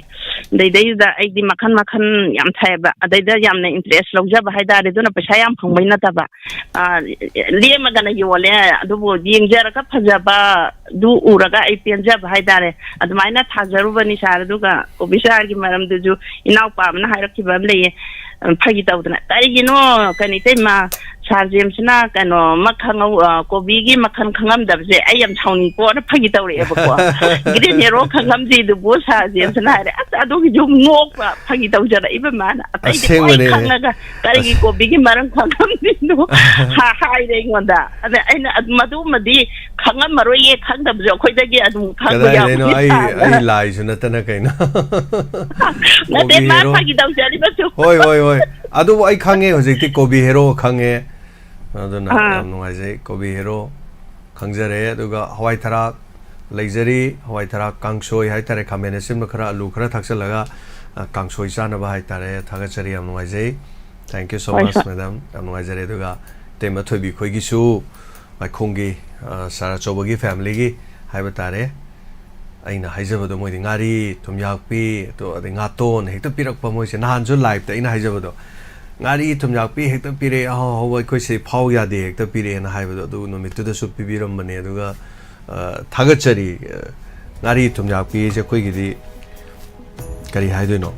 ꯊꯨꯝꯌꯥꯛꯄꯤ ꯆꯥꯗꯕ ꯃꯤꯁꯨ ꯃꯌꯥꯝ ꯂꯩꯀꯣ ꯑꯗꯨꯕꯨ ꯑꯩꯈꯣꯏꯗꯤ ꯆꯥꯏ ꯑꯗꯨꯝ ꯇꯤꯡꯊꯣꯛꯑꯒ ꯑꯗꯨꯝ ꯐꯖꯅ ꯑꯗꯨꯝ ꯇꯥꯎꯔ ꯆꯥꯏ ꯉꯥꯇꯣꯟꯁꯨ ꯑꯗꯨꯝ ꯈꯤꯇꯪ ꯈꯤꯇꯪ ꯆꯥꯏ ꯉꯥꯔꯤꯗꯤ ꯑꯗꯨꯝ ꯆꯥꯔꯦ ꯉꯥꯔꯤꯁꯦ ꯑꯩꯈꯣꯏꯒꯤ ꯐꯦꯚꯣꯔꯥꯏꯠ ꯗꯤꯁꯅꯤ ꯊꯦꯡꯛ ꯌꯨ ꯁꯣ ꯃꯁ ꯊꯥꯒꯠꯆꯔꯤ ꯃꯊꯪꯒꯤ ꯀꯣꯂꯔꯗ ꯈꯨꯗꯣꯡꯆꯥꯕ ꯄꯤꯖꯒꯦ ꯄꯨꯡꯈꯥꯏ ꯑꯃ ꯂꯩꯖꯔꯤ ꯉꯁꯤꯒꯤ ꯊꯧꯔꯝꯁꯤꯒꯤ ꯑꯗꯨꯒ ꯃꯊꯪꯒꯤ ꯀꯣꯂꯔꯗ ꯈꯨꯗꯣꯡꯆꯥꯕ ꯄꯤꯖꯔꯤ ꯍꯜꯂꯣ ꯍꯜꯂꯣ ꯏꯌꯥꯝꯕ ꯅꯅꯥꯎ ꯁꯦꯛꯁꯄꯤꯌꯔ ꯔꯥꯖꯁꯊꯥꯟꯗꯒꯤ ꯏꯀꯥꯏ ꯈꯨꯝꯅꯖꯔꯤ ꯏꯌꯥꯝꯕ ꯇꯔꯥꯃꯨꯛꯆꯔꯤ ꯇꯥꯕꯤꯔꯤꯕ ꯃꯌꯥꯝ ꯄꯨꯝꯅꯃꯛꯁꯨ ꯏꯀꯥꯏ ꯈꯨꯝꯅꯖꯔꯤ ꯏꯌꯥꯝꯕꯒꯤ ꯅꯍꯥꯟꯒꯤ ꯃꯌꯥꯝ ꯄꯨꯟꯅ ꯂꯥꯛꯃꯤꯟꯅꯔꯒ ꯗꯣꯅꯔꯁ ꯃꯤꯠ ꯄꯥꯡꯊꯣꯛꯄꯤꯈꯤꯕ ꯅꯨꯃꯤꯠꯇꯨꯒꯤ ꯍꯥꯏꯇꯥꯔꯦꯀꯣ ꯊꯧꯔꯝꯗꯣ ꯑꯗꯨꯝ ꯑꯩꯁꯨ ꯊꯕꯛ ꯈꯤꯇꯪ ꯆꯤꯟꯖꯈꯤ ꯑꯗꯨꯝ ꯌꯦꯡꯉꯦ ꯍꯥꯏꯇꯥꯔꯦ ꯁꯪꯕ ꯉꯥꯛꯇꯗ ꯑꯩꯈꯣꯏꯒꯤ ꯑꯣꯖꯥ ꯇꯞꯇꯥꯒꯤ ꯏꯁꯩ ꯁꯛꯈꯤꯕꯗꯣ ꯃꯌꯥꯝ ꯑꯗꯨꯝ ꯑꯩ ꯑꯗꯨꯝ ꯂꯥꯏꯚ ꯌꯦꯡꯉꯦ ꯁꯣꯏꯗꯅ ꯚꯥꯏꯔꯦꯜꯗ ꯆꯠꯂꯅꯤ ꯍꯥꯏꯕꯁꯤ ꯈꯪꯉꯦ ꯍꯥꯏꯇꯥꯔꯦ ꯑꯗꯣ ꯍꯧꯖꯤꯛ ꯚꯥꯏꯔꯦꯜ ꯆꯠꯂꯦ ꯏꯆꯦꯗꯣ ꯑꯗꯨꯒ ꯑꯐꯕꯗ ꯆꯠꯄꯅꯤ ꯀꯔꯤꯝ ꯀꯥꯏꯗꯦ ꯍꯥꯏꯇꯥꯔꯦ ꯑꯗꯨꯕꯨ ꯀꯅꯥꯒꯨꯝꯕ ꯑꯃꯅꯗꯤ ꯂꯥꯟꯅꯁꯨ ꯂꯧꯗꯕ ꯑꯗꯨꯝ ꯅꯠꯇꯦ ꯍꯥꯏꯇꯥꯔꯦ ꯍꯧꯖꯤꯛ ꯊꯣꯛꯏꯁꯤꯗ ꯑꯗꯨ ꯑꯩꯅ ꯍꯥꯏꯖꯅꯤꯡꯉꯤꯅ ꯂꯥꯟꯅ ꯂꯧꯔꯒꯁꯨ ꯂꯧꯔꯦ ꯃꯗꯨ ꯏꯁꯩꯅꯤ ꯑꯣꯖꯥ ꯇꯞꯇꯥꯅ ꯁꯛꯈꯤꯕꯗꯩꯗ ꯑꯩꯈꯣꯏꯒꯤ ꯏꯆꯦꯗꯨꯅ ꯑꯃꯨꯛ ꯍꯟꯅ ꯁꯛꯄꯅꯦꯕꯀꯣ ꯑꯗ ꯏꯆꯦꯒꯤ ꯁꯛꯐꯝꯗꯨꯗꯤ ꯂꯥꯟꯁꯤꯒꯤ ꯅꯨꯡꯉꯥꯏꯇꯕ ꯍꯥꯏꯇꯥꯔꯦ ꯏꯝꯄꯦꯛ ꯈꯔ ꯏꯆꯦꯗ ꯇꯥꯏ ꯍꯥꯏꯇꯥꯔꯦ ꯁꯛꯐꯝ ꯍꯣꯡꯉꯦ ꯃꯃꯥꯡꯒꯤ ꯁꯛꯐꯝꯗꯒꯤ ꯃꯌꯦꯡ ꯇꯥꯔꯦ ꯀꯨꯆꯨ ꯇꯥꯏꯐꯦꯠ ꯇꯥꯏꯔꯦ ꯍꯥꯏꯇꯥꯔꯦ ꯃꯍꯤꯡ ꯍꯥꯏꯐꯦꯠ ꯈꯔꯕꯨ ꯀꯥꯕ ꯃꯥꯜꯂꯦꯕꯀꯣ ꯅꯍꯤꯡꯗꯤ ꯀꯥꯗꯦ ꯂꯥꯟꯁꯤꯒꯤ ꯏꯝꯄꯦꯛ ꯈꯔꯗꯤ ꯏꯆꯦꯗ ꯇꯥꯏ ꯍꯥꯏꯕꯁꯤꯗꯤ ꯎꯕ ꯐꯪꯉꯤ ꯏꯆꯦ ꯈꯛꯇ ꯅꯠꯇꯅ ꯃꯤꯌꯥꯝ ꯄꯨꯝꯅꯃꯛꯇ ꯇꯥꯔꯝꯗꯣꯏꯅꯤꯀꯣ ꯁꯦ ꯌꯥꯝꯅ ꯅꯨꯡꯉꯥꯏꯇꯕ ꯑꯃꯈꯛꯇꯤ ꯎꯕ ꯐꯪꯉꯤ ꯑꯗꯨꯕꯨ ꯅꯨꯃꯤꯠꯇꯨꯗꯩꯗ ꯃꯌꯥꯝꯗꯨꯁꯨ ꯅꯨꯡꯉꯥꯏꯍꯟꯈ꯭ꯔꯦ ꯉꯥꯏꯍꯥꯛꯇꯪꯒꯤ ꯃꯤꯀꯨꯞ ꯈꯔ ꯀꯥꯎꯍꯜꯂꯒ ꯑꯋꯥꯕꯗꯨ ꯅꯣꯛꯃꯤꯟꯅꯗꯅ ꯑꯗꯨ ꯀꯔꯦꯝꯅꯕꯗꯤ ꯅꯠꯇꯦꯀꯣ ꯁꯤꯗꯩꯗ ꯑꯃꯨꯛ ꯌꯥꯝꯅ ꯂꯥꯟꯅ ꯃꯌꯥꯝꯅꯗꯤ ꯍꯧꯖꯤꯛꯁꯨ ꯅꯨꯄꯤ ꯑꯉꯥꯡꯒꯤ ꯋꯥꯐꯝꯅꯤꯗꯤ ꯍꯥꯏꯔꯒ ꯑꯩꯅ ꯌꯥꯝꯅ ꯅꯨꯡꯉꯥꯏꯖꯗꯕꯁꯦ ꯁꯤꯒꯤ ꯏꯁꯩꯗꯨꯗ ꯃꯤꯅ ꯔꯤꯌꯦꯛ ꯇꯧꯔꯛꯑꯦꯕ ꯍꯧꯖꯤꯛꯁꯦ ꯚꯤꯗꯤꯑꯣꯗꯣ ꯑꯗꯣ ꯃꯤꯅ ꯔꯤꯌꯦꯛ ꯇꯧꯔꯛꯄꯗꯣ ꯑꯩꯈꯣꯏ ꯃꯩꯇꯩ ꯍꯥꯏꯕ ꯏꯆꯤꯟ ꯏꯅꯥꯎꯁꯤꯡꯅ ꯑꯃꯨꯛ ꯊꯥꯒꯠꯂꯒ ꯚꯥꯏꯔꯦꯜ ꯑꯣꯏꯍꯜꯂꯛꯏꯕ ꯑꯗꯨ ꯃꯌꯥꯝꯅ ꯌꯥꯔꯤꯃꯈꯩ ꯃꯗꯨꯒꯤ ꯚꯤꯗꯤꯑꯣꯗꯨꯃꯗꯤ ꯆꯪꯉꯒ ꯌꯦꯡꯕꯤꯔꯨꯔꯅꯨ ꯑꯩꯈꯣꯏꯒꯤ తాꯕ ꯌꯥꯕ ꯚꯤꯗꯤꯑꯣꯗꯤ ꯅꯠꯇ꯭ꯔꯦ ꯏꯁꯩꯗꯨꯗ ꯃꯥꯅ ꯉꯥꯡꯉꯛꯏꯕ ꯑꯗꯨ ꯃꯁꯥꯁꯨ ꯑꯗꯨꯝ ꯃꯁꯥꯅ ꯀꯩ ꯍꯥꯏꯅꯤ ꯚꯤꯗꯤꯑꯣ ꯊꯥꯗꯣꯔꯛꯄꯗꯨꯗ ꯃꯁꯥꯒꯤ ꯖꯥꯇꯤꯗꯣ ꯑꯗꯨꯝ ꯃꯁꯥꯅ ꯍꯨꯜꯂꯒ ꯉꯥꯡꯖꯔꯦ ꯃꯩꯇꯩ ꯂꯣꯟ ꯅꯠꯇ꯭ꯔꯒ ꯃꯅꯤꯄꯨꯔꯤ ꯂꯣꯟ ꯐꯖꯅ ꯈꯪꯗꯕꯅꯤꯅ ꯍꯥꯏꯇꯥꯔꯦ ꯑꯗꯣ ꯍꯧꯖꯤꯛ ꯀꯟꯅ ꯉꯁꯤ ꯚꯥꯏꯔꯦꯜ ꯑꯣꯏꯔꯤ ꯑꯗꯨꯃ ꯑꯩ ꯃꯌꯥꯝꯗ ꯊꯝꯖꯒꯦ ꯍꯥꯏꯇꯥꯔꯦ ꯌꯥꯝꯅ ꯅꯨꯡꯉꯥꯏꯖꯗꯦ ꯃꯥꯅ ꯐꯣꯡꯉꯛꯏꯕ ꯔꯤꯌꯦꯛꯁꯟꯗꯨꯁꯨ ꯂꯥꯟꯅ ꯑꯗꯨꯝ ꯃꯁꯥꯅ ꯃꯁꯥꯕꯨ ꯃꯤꯔꯥꯏꯖꯈ꯭ꯔꯦꯕ ꯃꯩꯇꯩꯂꯣꯟꯗꯣ ꯍꯩꯇꯕꯅꯤꯅ ꯍꯥꯏꯇꯥꯔꯦ ꯃꯅꯤꯄꯨꯔꯤ ꯂꯣꯟꯗꯣ ꯑꯗꯨꯒ ꯃꯈꯥ ꯇꯥꯔꯛꯄꯗ ꯑꯩꯅ ꯊꯝꯖꯅꯤꯡꯕꯁꯤ ꯍꯧꯖꯤꯛ ꯏꯃꯥ ꯏꯕꯦꯟꯁꯤꯡꯅ ꯉꯁꯤꯒꯤ ꯃꯄꯤ ꯃꯄꯥ ꯑꯣꯏꯕ ꯍꯥꯏꯒꯗ꯭ꯔꯥ ꯂꯩꯉꯥꯛꯂꯣꯟꯁꯤ ꯄꯥꯏꯕꯤꯔꯤꯕ ꯃꯌꯨꯝ ꯃꯌꯨꯝ ꯆꯠꯄꯒꯤ ꯃꯃꯤ ꯑꯃꯈꯛꯁꯨ ꯎꯏꯀꯣ ꯏꯌꯥꯝꯕ ꯃꯁꯤꯗꯤ ꯑꯩꯒꯤ ꯃꯣꯠꯇꯗꯤ ꯆꯠꯂꯒꯁꯨ ꯀꯔꯤꯝ ꯀꯥꯟꯅꯔꯣꯏ ꯍꯣꯏ ꯊꯧꯅꯥꯗꯤ ꯄꯤꯈꯤꯕ ꯌꯥꯏ ꯑꯗꯨꯕꯨ ꯊꯧꯅꯥꯗꯣ ꯑꯩꯈꯣꯏꯅ ꯃꯃꯥꯡꯊꯛꯇ ꯄꯤꯈ꯭ꯔꯦ ꯍꯥꯏꯕ ꯏꯌꯥꯝꯕꯀꯣ ꯀꯔꯝ ꯀꯥꯟꯗ ꯄꯤꯒꯦ ꯍꯥꯏꯕꯁꯤ ꯑꯩꯈꯣꯏꯒꯤ ST ꯑꯃꯨꯛꯇꯪ ꯆꯜꯍꯟꯕꯤꯌꯨ ꯍꯥꯏꯕꯗꯩꯗ ꯄꯤꯈ꯭ꯔꯦ ꯏꯔꯣꯏꯅꯅ ꯉꯁꯤꯃꯛ ꯈꯨꯟꯉꯥꯛꯄꯅ ꯂꯩꯔꯛꯏꯕ ꯑꯗꯒꯤ ꯑꯔꯥꯝꯕꯥꯏ ꯇꯦꯡꯒꯣꯔꯅ ꯂꯩꯔꯛꯏꯕ ꯃꯌꯥꯝꯁꯤꯡꯅ ꯁꯥꯈꯤ ꯁꯥꯕꯣꯟ ꯁꯥꯏꯟ ꯂꯧꯗꯅ ꯇꯧꯈ꯭ꯔꯕ ꯊꯕꯛꯅꯦꯕꯀꯣ ꯑꯗꯨꯅ ꯃꯗꯨ ꯆꯠꯄꯒꯤ ꯀꯥꯟꯅꯕ ꯏꯝꯄꯦꯛ ꯀꯩꯁꯨ ꯂꯥꯛꯑꯣꯏꯅ ꯑꯩꯒꯤꯗꯤ ꯂꯧꯖꯩ ꯍꯥꯏꯇꯥꯔꯦ ꯏꯃꯥ ꯏꯕꯦꯟꯁꯤꯡꯗꯨꯕꯨ ꯑꯩꯅ ꯊꯑꯣꯏꯅ ꯃꯣꯏꯒꯤ ꯃꯣꯔꯦꯜ ꯗꯥꯎꯟ ꯇꯧꯍꯟꯕꯗꯤ ꯅꯠꯇꯦ ꯑꯗꯨꯒꯤ ꯃꯍꯨꯠꯇ ꯑꯇꯣꯞꯄ ꯑꯜꯇꯔꯅꯦꯇꯤቭ ꯂꯝꯕꯤ ꯑꯃ ꯌꯦꯡꯕꯅ ꯐꯒꯗ꯭ꯔꯥ ꯍꯥꯏꯅ ꯈꯜꯂꯦ ꯑꯩꯒꯤ ꯑꯣꯏꯕ ꯃꯣꯠꯇꯗꯤ ꯃꯃꯥꯡꯗꯁꯨ ꯇꯧꯈ꯭ꯔꯕꯅꯤ나 ꯑꯗꯨ ꯌꯦꯡꯁꯤ ꯈꯟꯅꯁꯤ ꯇꯥꯟꯅꯁꯤ ꯏꯃꯥ ꯃꯩꯔꯥ ꯑꯇꯩ ꯂꯩꯔꯤꯕ ꯃꯌꯥꯝꯁꯤꯡꯁꯤꯅꯁꯨ ꯀꯩꯒꯤꯅꯣ ꯍꯥꯏꯕꯗ ꯍꯧꯖꯤꯛ ꯇꯧꯔꯤꯕ ꯃꯑꯣꯡꯁꯤ ꯍꯥꯟꯅꯗꯒꯤ ꯆꯠꯊꯔꯛꯈ꯭ꯔꯕ ꯃꯑꯣꯡꯅꯤꯅ ꯃꯗꯨꯒꯤ ꯊꯣꯏꯗꯣꯛꯅ ꯀꯥꯟꯅꯕ ꯃꯃꯤ ꯂꯥꯛꯀꯗꯧꯗꯤ ꯃꯥꯟꯗꯦ ꯑꯗꯨꯒ ꯃꯈꯥ ꯇꯥꯔꯛꯄꯗ ꯄꯦꯇ꯭ꯔꯣꯜ ꯀꯩꯀꯩ ꯍꯧꯖꯤꯛ ꯀ꯭ꯌꯨꯗ ꯂꯦꯡꯅꯗꯅ ꯑꯃꯨꯛ ꯑꯩꯈꯣꯏꯒꯤ ꯀꯩꯅꯣ ꯑꯃꯈꯛ ꯂꯩ ꯍꯥꯏꯇꯥꯔꯦ ꯆꯥꯅ ꯊꯛꯅꯕ ꯄꯣꯠ ꯆꯩ ꯃꯃꯜ ꯇꯥꯡꯉꯛꯄꯒꯤ ꯑꯩꯈꯣꯏꯒꯤ ꯒ꯭ꯌꯥꯁ ꯁꯤꯂꯤꯟꯗꯔꯁꯦ ꯂꯨꯄꯥ 2,000 ꯌꯧꯕꯒꯤ ꯃꯑꯣꯡꯗ ꯍꯥꯏꯅꯔꯛꯑꯦ ꯕ꯭ꯂꯦꯛꯀꯤ ꯃꯃꯜꯂꯥ ꯅꯠꯇ꯭ꯔꯒꯅ ꯑꯇꯩꯒꯤꯔ ꯃꯅꯤꯄꯨꯔꯗ ꯑꯗꯨꯒ ꯆꯦꯡ ꯁꯨꯄꯔꯐꯥꯏꯟ ꯆꯦꯡ ꯀꯤꯂꯣ 50ꯒꯤ ꯇꯥꯕꯁꯤ 2,000 ꯑꯗꯨꯝ ꯌꯧꯕ ꯃꯥꯜꯂꯦꯕꯀꯣ ꯏꯌꯥꯝꯕ ꯁꯤꯒꯤ ꯆꯥꯡꯗꯩꯗ ꯌꯧꯔꯒꯗꯤ ꯃꯤꯌꯥꯝꯁꯦ ꯀꯔꯝꯍꯥꯏꯅ ꯍꯤꯡꯒꯗꯣꯏꯅꯣ ꯍꯧꯖꯤꯛꯁꯦ ꯈ꯭ꯋꯥꯏ ꯂꯨꯔꯤꯁꯦ ꯆꯠꯊꯣꯛꯄꯁꯨ ꯌꯥꯗ꯭ꯔꯕ ꯂꯝꯕꯤ ꯆꯠꯄꯗꯁꯨ ꯌꯥꯝꯅ ꯈꯨꯗꯣꯡꯊꯤꯕ ꯑꯣꯏꯔꯤꯕꯅꯦꯕ ꯗ꯭ꯔꯥꯏꯚꯔ ꯃꯈꯩꯅ ꯇꯧꯔꯤꯁꯤꯡꯁꯤꯗ ꯃꯃꯜꯁꯦ ꯑꯗꯨꯛꯀꯤ ꯃꯇꯤꯛ ꯋꯥꯡꯉꯤ ꯑꯗꯨꯅ ꯃꯁꯤ ꯍꯤꯡꯕꯗꯗꯤ ꯌꯥꯝ ꯋꯥꯒꯗꯧꯔꯤ ꯍꯥꯏꯇꯥꯔꯦ ꯈꯤꯇꯪ ꯍꯥꯏꯔꯒ ꯊꯝꯖꯒꯦ ꯏꯌꯥꯝꯕ ꯊꯥꯒꯠꯆꯔꯤ Shakespeare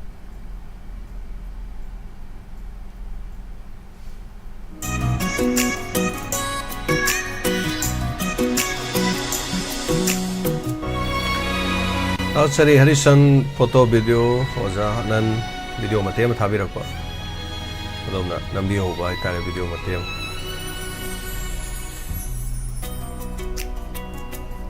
yamgrei Marvel singna piramba de mayam utpa bungam photo video mayam big thana hello sir yala khamu putigi sundari taram luchari sai na don lam bai da aduda ai kainogi jadi lupa chani happy ona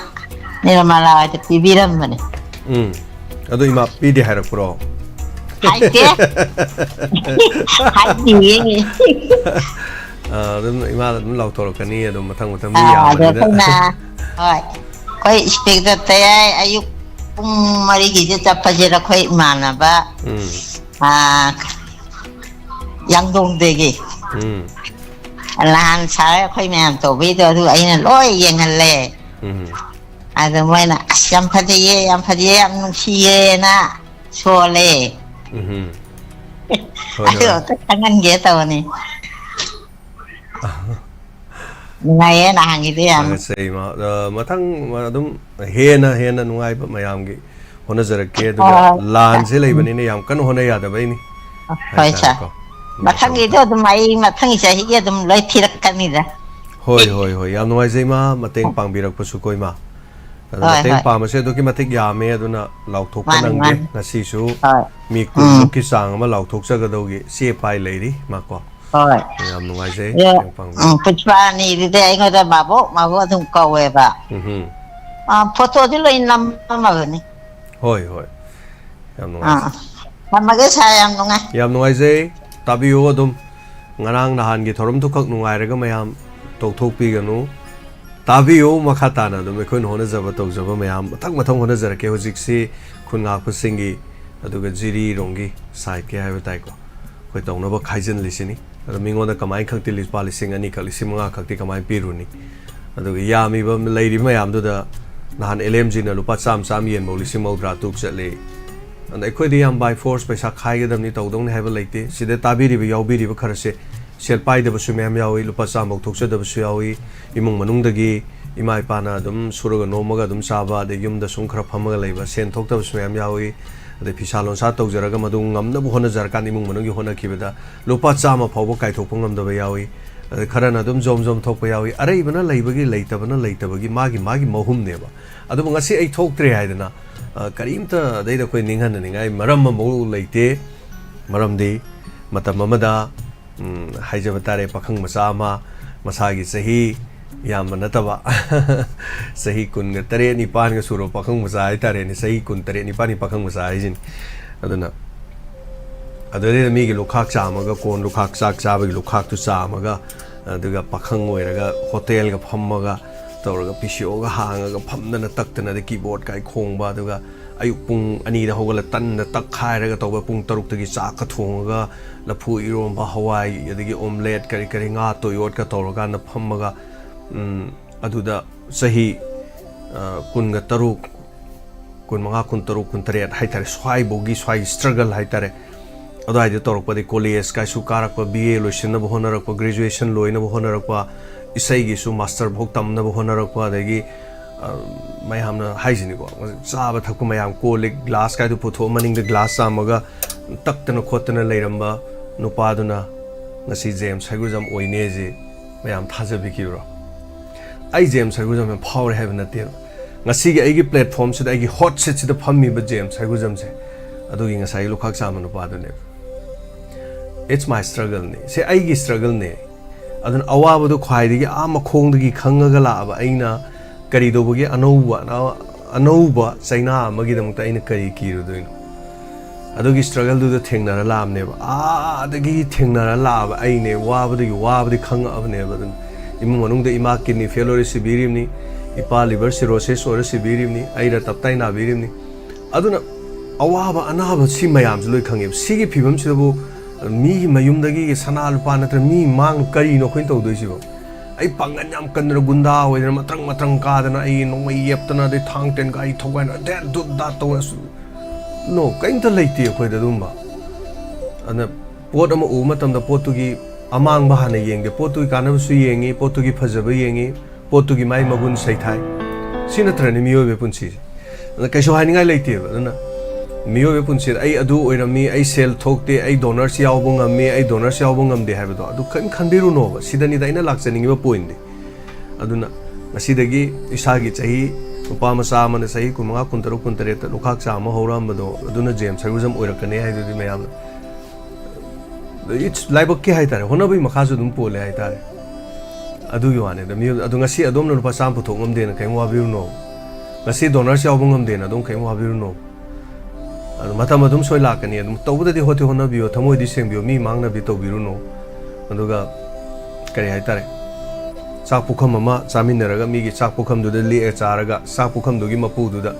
phangna thin ge haiba wakhalon kaidong nung da khanbiru no adum ba dharma lai taba thabak taw bahong na de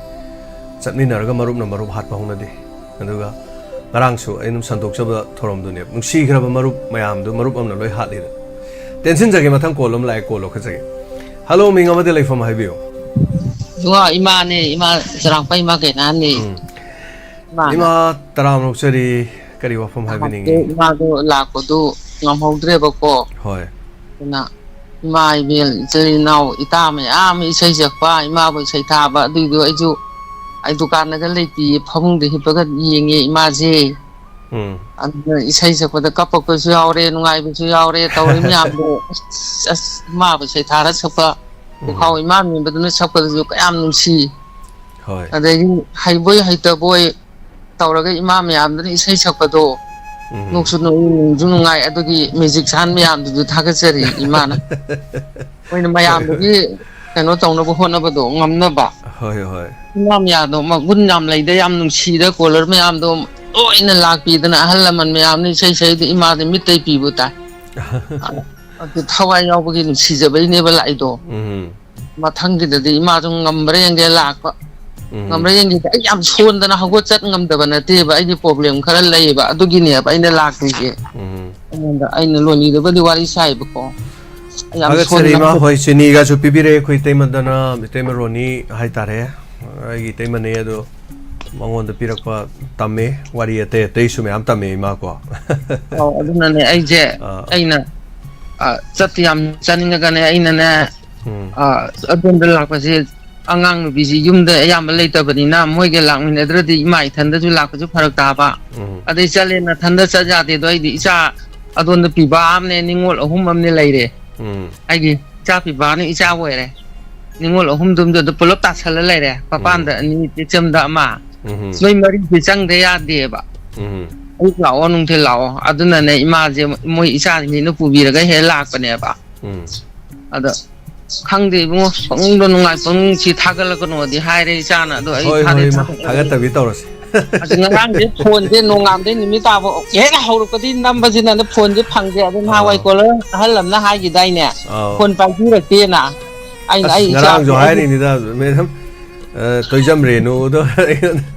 mai gi number si block tham bi gra ma le ga message sajal le mi da ngarang ngo da ga adu de ai cha ni phone ngo da pi ri ba da nam ji me yam ado thoi yaw bai ne me yam no ko nuk si bi nga sai jo uk te ma phone do re noi si noi donor yaw ba kangu khatang pai ra ma le ga tok sale ba ai as khang dre kari hai do no phone to ba hitra su lamuhina angur khai du to re nga sai gi phone to ba hitra ba gi su busy lei ba gi so som ai khoi da saw ra di kamai tong ni ga ai mau do okay mai ko phone je nang ge di to ba ge da phang ba ni an ta na si di phang drama ni be ma chi ko ka muk to i phamung di pham ga muk to i phone je na si di phang dre alam na phone pai bi de do tàu đến này yak suy ima je na si je hau ba dai ne ima nam mi je ado haga charima yam no mayam la pi bo medang kundrani hoi kari hoi adagi mayam la pi bu ju yeng ba nungai je isai magun je thagal kanu hai ai thagal kanu hai ma thagal ko kanana ding amoi ko mina ding amoi ko thank you ma thaga chari ko yam no ai je ma yam no ai je angang oi nge ne pa in pakhang ma sa oi ro pum tam da isai ding sa ai class 5 6 de isai to ram ne ba de oja guru khan ne isai to ro pa de gi isai competition ga yaw ba se ai yaw ru ba ai ne yaw ru ma pham se ai se adum first na second tai bi sei sim tam da school da ga sai in school gi mai pore ga ni school ga half holiday ga thari po ni da anh class 9 kara kanda all Manipuri say competition ka ina low eba adagi school da su competition yaw biu ga na to bose khoi gi kano la eba khoi gi certificate na te khoi form gum bai tare adu yaw ba chale school na ga ming chan be pesa ga puthok pi ba isai yaw ba gi competition yaw bai lupa kun ga de school na ga puthok pi ba form do lupa kun do khoi matam ni yame aduna ngasai gi form do school da pesa puthok ga chatui ne school gi ming da chatlam ni na James Higurism Eureka High School gi James Higurism hani Eureka High School ai school de Eureka ko eba adu main tawdana isai ga sagle adu maina pakhang oira ganda hai tare club ki sai achawa taweba rubra ki sai tawba ticket yon ma ga chatle ko as wa ga don khungau ta khattana ga tawro ko as leija ponte da matam de furit ani hong siningai ke so lei ponte as halaman gi tung ina na second quintet yaw do boy nga tawdana ticket yon ma ga chatle ba adagi isai ji chauna sile adagi rubra ki oza joy kumar ga tholok pa guys as mayam je ek to wa ga ek to loi bi do loi ek to mi je koi matham da adagi oza na bol ke no tholok pa da indira ga na sakuma isai kai ga sas pum loi mi stage ek to mathak mokha ga sil lor ada khoi club ki mi oi ani khak yawe khoi club ki mi ani si isai sakba ai ga khoi nupa ma ga hai tara khoi ithak thongwa halonga hai tara ithak thongba hando ma di sakre bi sai se aduga aisha dum leiri ne hai tare thawai yauna chenjari ne ba aduda aisu adugi thoram du da isai se ama sakpa ne ba ai gi pam jai je adu ai isai san gi da ba ai na do kwana ngai jaro ku da aisu isai ma sa kan ai se competition ni all Manipur gi lauri ni ai nga sai gi rubra ki oza me am ga yaw bu mamang du same tang ga sakjara di gai na ga khalli ne ba oza sanaton su ai gi oza ne no mi tu du oza sanaton si yaw oza hebam sha lo yaw rubra ki se ai punsi da thoki ba thodo me adu isai du sakta bu da ai se sai du loisal ka dore ba ai sakpa gi chance lei gi dre ba ko adu isai du loira ko da stage gi maning da thoga ai se kappe ba sei sakpa phang da bi kappe ai ta adu ai gi khura hai ta ai gi pa po min da bi khura na skem khalu no khar le ka da nang gi nai na taw gi se nang gi nai na taw gi ni adu ga kem khalu no ga hai ba ai khura se ma chum di chum khi aduga aina college ta ai class 12 karak pa khanda mane sei night ma sile ai gi ming da budi tawde but adugi night tu da ai sei yawe aduga sei sak pa phangki hai ta aduna punchi je struggle ne hai ta aduna ngasi di kari no hai kan imaibel sing mayam punum pakai je ai ni sei ga salli je sei machine ba orchestra music stage ka toro ai na degi mayam la o hogal pa na ha mayam la o mayam gi recording studio da lupa lising kun tra to budo ai khoi gi sida la pio lupa kitang sida sam studio gi sa kitang pick na pibira kan sei nammo sei sak pio ga adu ahallaman mayam sei sak pagi adu ma platform adu ma mafam ma lehen ge kana khan gi budo lakti lai yam lakpi da baiwani ai khoi thaja bagi na thaja da bagi ra adu ma di khang de but adu studio leizeri stage tu leizeri aduna ne adui matung da ne angang mayam ga sem gri do surma chanu mayam khangi do ni suren khangi do ni mayam haugi bane engon da adu khakta na te angang mayam ne na sigum mayam se khalu ra ga hai ta punsi je adu ninghan da badi yad de aduna ni phangki da sing do ngasi ri khut ta paisal ga khubam che na pai ra ga phangwa ngamai se kari no hai ka no hona baduna ne thamoi seng no hona ra ba adu ningbu ningadi soidena phangani thagachari mathang kola lo khajagi hello Hello, bungo shungjamu nan thingen gi kurum sna tumbi. Taram lok chali che. Chim ko bi kai khun jari. Ache chu handak ti hanai khoi gi imon jen nungai ta ba khar lei dana khoi gi sei sangning base nioi ba gi pumi wa khan nungai ra gai sei sak ko wa di sei sak je. Ai gi kaino sina helak pa ta ra ga di khoi gi sei sang bagi wakhal ga se leite chap lepi haibado ai tak se tau pe adu mangnani aina handak se gen badi ai hobadagi ni nan gi kaino to khoi gi thoram to aduna madam nandini na wana o ka do madam nandini nan madam noi nai kai khunoi bado madam gi khoi gi pungning wakhal du nai khoi gi chok thok leite bado adu na chi na thakak chari ado tamjaningai ni haibase matang thamjage aduna mioi base achaw mina khoi gi kaino gi yam chok thok gi wakhal khande haibado na se wakhal da dum leijei aduna nauk ti lot ma gi sei dana khoi gi kaino se ꯑꯩꯈꯣꯏ ꯍꯧꯖꯤꯛ ꯍꯧꯖꯤꯛꯁꯦ comment ꯀꯨꯀꯤꯒꯤ ꯀꯃꯦꯟ ꯌꯥꯝꯅ ꯌꯥꯎꯏ ꯑꯗꯨꯅ ꯁꯤ ꯈꯨꯗꯤꯡꯃꯛꯁꯦ ꯑꯩꯈꯣꯏꯒꯤ ꯂꯩꯖꯥ ꯄꯨꯝꯅꯃꯛꯅ ꯌꯥꯔꯤꯃꯈꯩ ꯀꯃꯦꯟꯁꯦ ꯑꯩꯈꯣꯏꯒꯤ ꯍꯟꯕꯤꯗꯅꯕ ꯍꯥꯏꯗꯅ ꯑꯩ ꯅꯣꯛꯆꯔꯤ ꯑꯋꯥꯏ ꯑꯈꯨꯝ ꯇꯧꯅꯗꯕꯅ ꯐꯩꯅ ꯀꯜꯂꯤ ꯇꯧꯅꯧꯔꯒꯅꯤ ꯃꯈꯥ ꯁꯨꯝ ꯇꯥꯔꯛꯑꯒ ꯐꯖꯗꯕ ꯄꯣꯠ ꯊꯣꯛꯂꯛꯀꯗꯧꯕꯒꯤ ꯁꯔꯨꯛꯄꯨꯗꯤ ꯑꯩꯈꯣꯏꯅ ꯇꯨꯃꯤꯟ ꯂꯩꯍꯧꯕꯅ ꯐꯩ ꯍꯥꯏꯕꯁꯦ ꯃꯁꯤꯃꯇꯪ ꯑꯩ ꯊꯝꯖꯒꯦ ꯑꯗꯨꯅ ꯌꯥꯔꯤꯃꯈꯩ ꯑꯩꯈꯣꯏꯒꯤ ꯄꯔꯐꯣꯔꯃꯦꯟꯁ ꯎꯠꯈꯤꯕ ꯑꯗꯨꯅ ꯈꯨꯗꯤꯡꯃꯛꯇꯨꯅ ꯄꯦꯟꯊꯣꯛꯄꯤꯔꯒ ꯃꯈꯥ ꯇꯥꯕꯤꯗꯅꯕ ꯍꯥꯏꯗꯅ ꯅꯤꯡꯁꯤꯡꯖꯔꯤ ꯑꯗꯨꯒ ꯏꯆꯦꯅ ꯉꯁꯥꯏꯅ ꯑꯩꯁꯦ ꯉꯁꯤ ꯂꯥꯏꯌꯦꯡꯕꯝ ꯂꯩꯀꯥꯏꯗ ꯑꯩꯈꯣꯏꯒꯤ ꯌꯥꯝꯅ ꯃꯁꯥꯒꯤ ꯄ꯭ꯂꯦꯌꯔ ꯑꯃ ꯑꯣꯏꯔꯛꯑꯒ ꯀꯠꯊꯣꯛꯆꯔꯛꯄ ꯑꯉꯥꯡ ꯑꯃꯒꯤ ꯃꯥꯁꯦ ꯊꯕꯛꯃꯛꯇꯤ ꯐꯪꯍꯧꯗ꯭ꯔꯦ ꯑꯗꯨꯅ ꯂꯥꯏꯌꯦꯡꯕꯝ ꯂꯩꯀꯥꯏꯗ ꯚꯔꯥꯗ ꯂꯩꯔꯒ ꯏꯁꯤꯡ ꯆꯥꯎꯕ ꯌꯥꯎꯕ ꯍꯥꯏꯇꯥꯔꯦ ꯑꯗꯨꯒꯤ ꯃꯇꯦꯡ ꯄꯥꯡꯕꯁꯦ ꯆꯠꯂꯨꯏꯕ ꯉꯁꯤꯁꯦ ꯑꯗꯨꯒꯤ ꯍꯜꯂꯛꯑꯒ ꯀꯩꯅꯣ ꯇꯧꯔꯛꯄꯗ ꯑꯩꯈꯣꯏꯒꯤ ꯅꯆꯤꯟ ꯅꯍꯥꯟ ꯗꯥꯏꯃꯟ ꯇꯤꯚꯤꯒꯤ ꯑꯩꯈꯣꯏꯒꯤ ꯄꯨꯛꯅꯤꯡꯒꯤ ꯋꯥꯔꯣꯜꯗ ꯑꯩꯈꯣꯏꯒꯤ ꯀꯩꯅꯣ ꯍꯥꯡꯕꯤꯌꯨ ꯗ꯭ꯔꯦꯟꯁꯦ ꯍꯥꯡꯕꯤꯌꯨꯅ ꯍꯥꯏꯈꯤꯕꯗꯣ ꯉꯔꯥꯡꯗꯒꯤꯗꯤ ꯑꯩꯈꯣꯏꯅ ꯍꯥꯡꯕꯗꯨꯗ ꯑꯩꯈꯣꯏꯅ ꯌꯦꯡꯍꯟꯅꯤꯡꯕ ꯄꯣꯠ ꯃꯌꯥꯝ ꯑꯃ NRLꯒꯤꯁꯨ ꯏꯕꯨꯡ ꯄꯦꯃꯥꯟꯗ ꯑꯣꯏꯅ ꯃꯣꯏꯅ ꯑꯗꯨꯝ ꯍꯪꯖꯔꯒ ꯃꯁꯥꯅ ꯄꯨꯊꯣꯛꯆꯔꯒ ꯇꯧꯔꯅꯤꯅ ꯍꯥꯏꯅꯔꯦ ꯑꯗꯨꯒ ꯂꯣꯏꯅꯕ ꯃꯊꯪ ꯃꯊꯪ ꯌꯦꯡꯉꯛꯄꯁꯤꯗ ꯑꯩꯈꯣꯏꯒꯤ ꯌꯥꯝꯅ ꯕꯤꯜꯗꯤꯡ ꯑꯅꯧ ꯑꯅꯧꯕ ꯑꯩꯈꯣꯏꯒꯤ ꯂꯥꯛꯑꯒ ꯁꯥꯔꯤꯕ ꯃꯌꯥꯝꯗꯨꯒꯤ ꯍꯥꯟꯅꯁꯨ ꯗꯨꯀꯥꯟ ꯐꯝꯃꯝꯕ ꯃꯌꯥꯝ ꯑꯃ ꯑꯩꯈꯣꯏꯒꯤ ꯆꯪꯐꯝꯒꯤ ꯅꯥꯀꯜꯒꯤꯗꯩꯗꯨꯗ ꯑꯩꯈꯣꯏꯒꯤ ꯂꯣꯏ ꯐꯨꯜꯂꯒ ꯃꯃꯥꯡꯗꯁꯨ ꯂꯩꯔꯝꯃꯒ ꯍꯟꯗꯛꯁꯨ ꯑꯃꯨꯛ ꯇꯧꯔꯦ ꯍꯧꯖꯤꯛ ꯍꯧꯖꯤꯛ ꯏꯔꯝ ꯅꯂꯥꯁꯦ ꯑꯩꯈꯣꯏꯒꯤ ꯃꯊꯪ ꯃꯊꯪ ꯑꯩꯈꯣꯏꯒꯤ ꯌꯨꯝ ꯀꯩ ꯁꯥꯒꯠꯂꯛꯄꯒꯤ ꯃꯌꯥꯝ ꯑꯃ ꯇꯧꯔꯛꯄ ꯑꯗꯨꯅ ꯑꯣꯐꯤꯁ ꯊꯥꯖꯤꯜꯂꯛꯄꯗꯨꯅ ꯀꯋꯥ ꯄꯥꯠꯇ ꯇꯥꯒꯗꯕ ꯄꯣꯠꯇꯣ ꯑꯗꯨꯗꯨꯅ ꯂꯣꯏꯅꯕ ꯀꯩꯅꯣꯗ ꯑꯣꯏꯅ ꯑꯩꯈꯣꯏꯒꯤ ꯇꯨꯡꯁꯤꯜꯂꯒ ꯂꯩꯔꯛꯄ ꯑꯩꯈꯣꯏ ꯗ꯭ꯔꯦꯟꯁꯤꯡꯁꯦ ꯑꯩꯈꯣꯏꯒꯤ ꯈꯔ ꯑꯩꯈꯣꯏ ꯏꯁꯥꯅꯁꯨ ꯑꯩꯈꯣꯏꯅ ꯁꯦꯜꯐ ꯁꯥꯔꯚꯤꯁ ꯑꯣꯏꯅ ꯈꯔ ꯑꯩꯈꯣꯏꯒꯤ ꯇꯔꯨ ꯇꯅꯥꯟꯅ ꯁꯤꯖꯤꯟꯅꯕ ꯄꯣꯠ ꯑꯗꯨ ꯑꯣꯏꯔꯛꯇꯕꯅ ꯃꯔꯝ ꯑꯣꯏꯔꯒ ꯑꯩꯈꯣꯏꯒꯤ ꯐꯤꯕꯝ ꯁꯣꯛꯆꯤꯜꯂꯛꯄꯗꯨꯅ ꯑꯩꯈꯣꯏꯅꯁꯨ ꯀꯨꯏꯅ ꯇꯧꯔꯛꯄꯁꯦ ꯍꯥꯟꯅꯁꯨ ꯃꯃꯥꯡꯗ ꯆꯍꯤ 5-10 ꯃꯃꯥꯡꯗꯒꯤ ꯁꯤ ꯄꯣꯠꯁꯦ ꯁꯦꯝꯖꯦ ꯍꯥꯏꯕꯗ ꯌꯥꯅꯈꯤꯗꯕ ꯄꯣꯠ ꯂꯩꯌꯦꯕ ꯑꯗꯨꯅ ꯉꯁꯤꯃꯛꯀꯤ ꯐꯤꯕꯝ ꯊꯤꯅ ꯁꯣꯛꯂꯛꯑꯀꯥꯟꯁꯤꯗ ꯑꯩꯈꯣꯏꯒꯤ ꯄꯨꯈ꯭ꯔꯤ ꯇꯧꯕꯗꯧꯅ ꯑꯗꯒꯤ ꯌꯥꯝꯅ ꯐꯤꯕꯝ ꯈꯣꯡꯕꯥꯜ ꯑꯆꯧꯕꯗꯧꯅ ꯂꯩꯔꯛꯄ ꯄꯣꯠꯇꯨ ꯑꯩꯈꯣꯏꯗꯁꯨ ꯅꯨꯡꯉꯥꯏꯇ꯭ꯔꯦ ꯑꯗꯨꯅ ꯃꯔꯝ ꯑꯣꯏꯔꯒ ꯍꯧꯖꯤꯛ ꯍꯧꯖꯤꯛꯁꯦ ꯑꯩꯈꯣꯏꯒꯤ ꯕꯤꯂꯥꯃꯥꯇꯤꯁꯤꯗꯤ ꯑꯩꯈꯣꯏꯒꯤ ꯅꯨꯡ ꯑꯣꯜꯂꯛꯑꯕꯅꯤꯅ ꯃꯁꯤ ꯃꯈꯥꯗ ꯂꯣꯏ ꯀꯩꯅꯣ ꯇꯧꯔꯝꯒꯅꯤ ꯀꯔꯤ ꯗ꯭ꯔꯦꯟ ꯃꯃꯥꯏꯁꯦ ꯄꯨꯊꯔꯒ ꯂꯩꯔꯝꯕ ꯌꯥꯎꯋꯦꯕ ꯉꯁꯥꯏꯁꯦ ꯍꯜꯂꯛꯄꯗꯨꯗ ꯑꯗꯨꯅ ꯑꯩꯈꯣꯏ ꯅꯨꯄꯥꯁꯤꯡ ꯈꯨꯔꯥꯁꯤꯡ ꯇꯧꯔꯒ ꯂꯣꯏ ꯌꯦꯡꯉꯒ ꯑꯗꯨꯒꯤ ꯄꯣꯠꯇꯣ ꯂꯣꯏꯅ ꯈꯔ ꯀꯩꯅꯣ ꯇꯧ ꯑꯗꯨꯒꯅꯦ ꯏꯁꯇꯣꯔ ꯃꯃꯥꯡꯗꯁꯨ ꯑꯩꯈꯣꯏꯒꯤ ꯃꯣꯏꯅ ꯇꯧꯈꯤꯕ ꯃꯌꯥꯝꯗꯣ ꯂꯣꯏ ꯈꯪꯅꯕꯅꯤꯅ ꯁꯤꯁꯤꯁꯨ ꯁꯣꯏ ꯂꯩꯔꯝꯒꯅꯤ ꯁꯤꯁꯨ ꯇꯧꯔꯒ ꯑꯩꯈꯣꯏꯒꯤ ꯅꯂꯥꯁꯤꯃꯗꯤ ꯃꯔꯨ ꯑꯣꯏꯅ ꯑꯩꯈꯣꯏꯒꯤ ꯆꯟꯗ꯭ꯔꯅꯟꯗꯤꯗ ꯇꯥꯒꯗꯧꯕ ꯅꯂꯥꯗꯨꯃꯗꯤ ꯑꯩꯅ ꯁꯦꯝꯕꯤꯌꯨ ꯑꯗꯨꯅ ꯑꯩꯈꯣꯏꯅ ꯍꯥꯏꯖꯔꯤ ꯑꯩꯈꯣꯏꯒꯤ ꯂꯪꯊꯕꯥꯜ ꯀꯦꯟꯗ꯭ꯔꯒꯤ ꯑꯩꯈꯣꯏꯒꯤ ꯂꯩꯕꯤꯔꯤꯕ ꯑꯣꯅꯔꯦꯕꯜ MLA-ꯅꯁꯨ ꯑꯗꯒꯤ ꯑꯃꯨꯛ ꯑꯩꯈꯣꯏ ꯀꯦꯟꯗ꯭ꯔꯒꯤꯁꯨ ꯄꯨꯝꯅꯃꯛꯅ ꯑꯩꯈꯣꯏ ꯆꯨꯡꯁꯤꯟꯕꯤꯔꯒ ꯑꯗꯨꯅ ꯃꯁꯤ ꯑꯐꯕ ꯂꯝꯕꯤ ꯑꯃ ꯄꯨꯝꯅꯃꯛꯀꯤꯅꯤ ꯈꯜꯂꯒ ꯁꯦꯝꯕꯤꯔꯛꯅꯕ ꯍꯥꯏꯗꯅ ꯅꯆꯦꯅ ꯑꯩꯈꯣꯏꯒꯤ ꯅꯤꯡꯁꯤꯡꯖꯔꯤ ꯃꯁꯤ ꯈꯛꯇꯪ ꯅꯆꯦ ꯊꯝꯖꯔꯤ ꯊꯥꯒꯠꯆꯔꯤ ꯆꯦ ꯍꯥꯏꯔꯤꯕ ꯚꯤꯗꯤꯑꯣꯁꯤꯁꯨ ꯃꯌꯥꯝꯗ ꯎꯍꯟꯖꯒꯦ ꯁꯤ ꯑꯩꯈꯣꯏꯒꯤ ꯈꯨꯔꯥꯏꯗ ꯑꯣꯏꯔꯤꯕ ꯃꯑꯣꯡ ꯃꯇꯧ ꯍꯥꯏꯇꯥꯔꯦ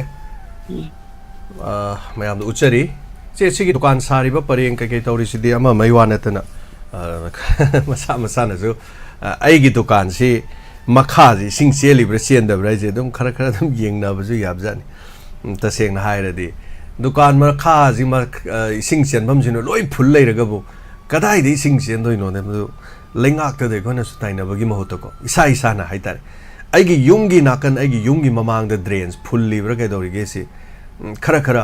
तोमनसु चावनसु परेंगसिन मदुगी दायित्वदु खरगा लौनरदि खरसु फुल्लोइदौजानि होय सेम्बमबुदि एकदम सेम्बम थोय अदु याम नुंगाइरे चे ताकपिरकपा आई कनोदु उचरी वीडियोदु उचरी सिनि सिंगजमैगी कई हुजि हुजि ओरिबे सिंग थुमजलगा सोरो कनो तौबुदुने अदु मफमसिदगी खोकत्तना खोतना होनरि चे सनातोमिना थाबिरकपा वीडियो ने अदुगा चे सनातोमिना उलकपसिदसु हाइतारे ड्रेन सिंगसे लोइ सेंगबगी फिबम मा सिंगजमै चटपदा नया स्टोर गे लेबा मपा सिंगजमै 360 गे लेबा मपा दाइ गाइदु दिने बा तौरिसि याम कन्न मपा से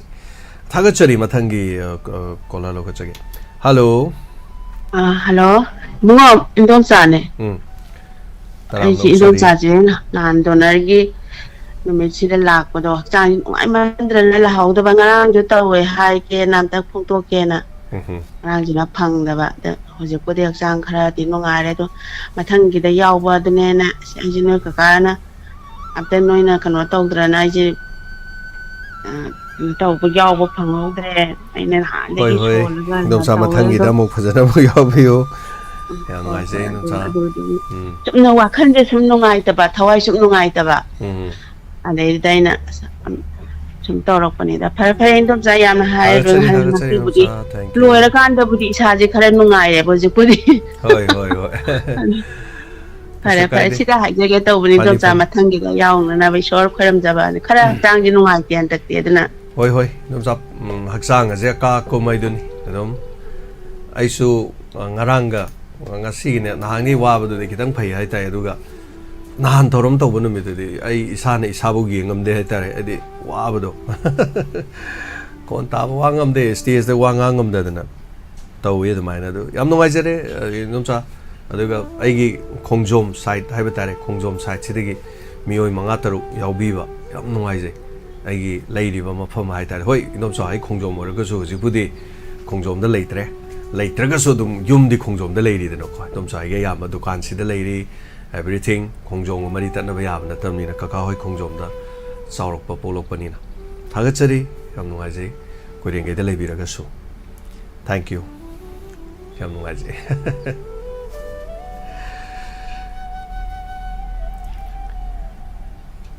ꯂꯣꯏꯒꯗꯧꯔꯦ ꯃꯇꯝꯗꯤ ꯈꯖꯤꯛꯇ ꯑꯗꯨꯝ ꯉꯥꯏꯁꯜꯂꯛꯑꯦ ꯉꯁꯤ ꯀꯣꯜꯁꯤ ꯌꯥꯝ ꯕꯤꯖꯤ ꯂꯩ ꯍꯜꯂꯣ ꯍꯜꯂꯣ ꯁꯥꯔ ꯇꯔꯥꯃꯔꯨꯛꯆꯔꯤ ꯐꯣꯟ ꯇꯧꯖꯔꯛꯏꯕ ꯑꯩ ꯀꯩꯁꯥꯝꯊꯣꯡꯗꯒꯤ ꯄꯥꯅꯦꯁꯣꯔꯤꯅꯤ ꯁꯥꯔ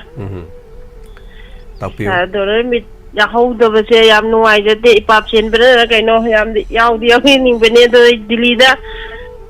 ꯊꯕꯛ ꯑꯃꯒꯤ ꯆꯠꯆꯔꯨꯕꯅꯦ 2017ꯗ ꯆꯠꯄꯅꯦ 24ꯗ ꯍꯜꯂꯛꯑꯦ ꯑꯗꯨꯅ ꯁꯦꯀ꯭ꯔꯦꯇꯔꯤꯌꯥꯏ ꯄꯨꯛꯅꯤꯡ ꯋꯥꯔꯣꯜ ꯑꯝꯇ ꯇꯥꯍꯧꯗ꯭ꯔꯦ ꯑꯗꯨ ꯉꯔꯥꯡꯗꯒꯤ ꯐꯨꯀꯠꯂꯒ ꯇꯥꯖꯔꯤ ꯌꯥꯝ ꯊꯤꯅ ꯅꯨꯡꯉꯥꯏ ꯁꯥꯔ ꯑꯗꯨꯕꯨ ꯗꯣꯅꯔ ꯃꯤꯠ ꯌꯥꯍꯧꯗꯕꯁꯦ ꯏꯄꯥꯞ ꯆꯦꯟꯕꯅ ꯑꯣꯏꯔ ꯃꯥꯅꯦ ꯑꯗꯨꯝ ꯍꯥꯏꯕꯤꯔꯨꯅ ꯃꯊꯪ ꯑꯃꯨꯛ ꯌꯥꯎꯔ ꯂꯣꯏꯔꯦ ꯑꯗꯨꯕꯨ ꯍꯣꯏ ꯀꯩꯁꯨ ꯂꯩꯇꯦꯗ ꯑꯗꯨꯗꯤ ꯌꯥꯝꯅ ꯊꯥ ꯑꯃꯒꯤ ꯃꯃꯥꯡꯗ ꯇꯤꯀꯦꯠ ꯈꯛꯈ꯭ꯔꯕꯅꯤꯅ ꯑꯩꯈꯣꯏꯅ ꯌꯥꯎꯕ ꯐꯪꯉꯔꯣꯏ ꯍꯥꯏꯕꯕꯨꯗꯤ ꯈꯟꯖꯕ ꯑꯗꯨꯕꯨ ꯌꯥꯎꯕ ꯐꯪꯗꯕ ꯍꯥꯏꯕꯁꯤ ꯌꯥꯝ ꯊꯤꯅ ꯅꯨꯡꯉꯥꯏꯇꯦ ꯃꯤꯌꯥꯝꯅ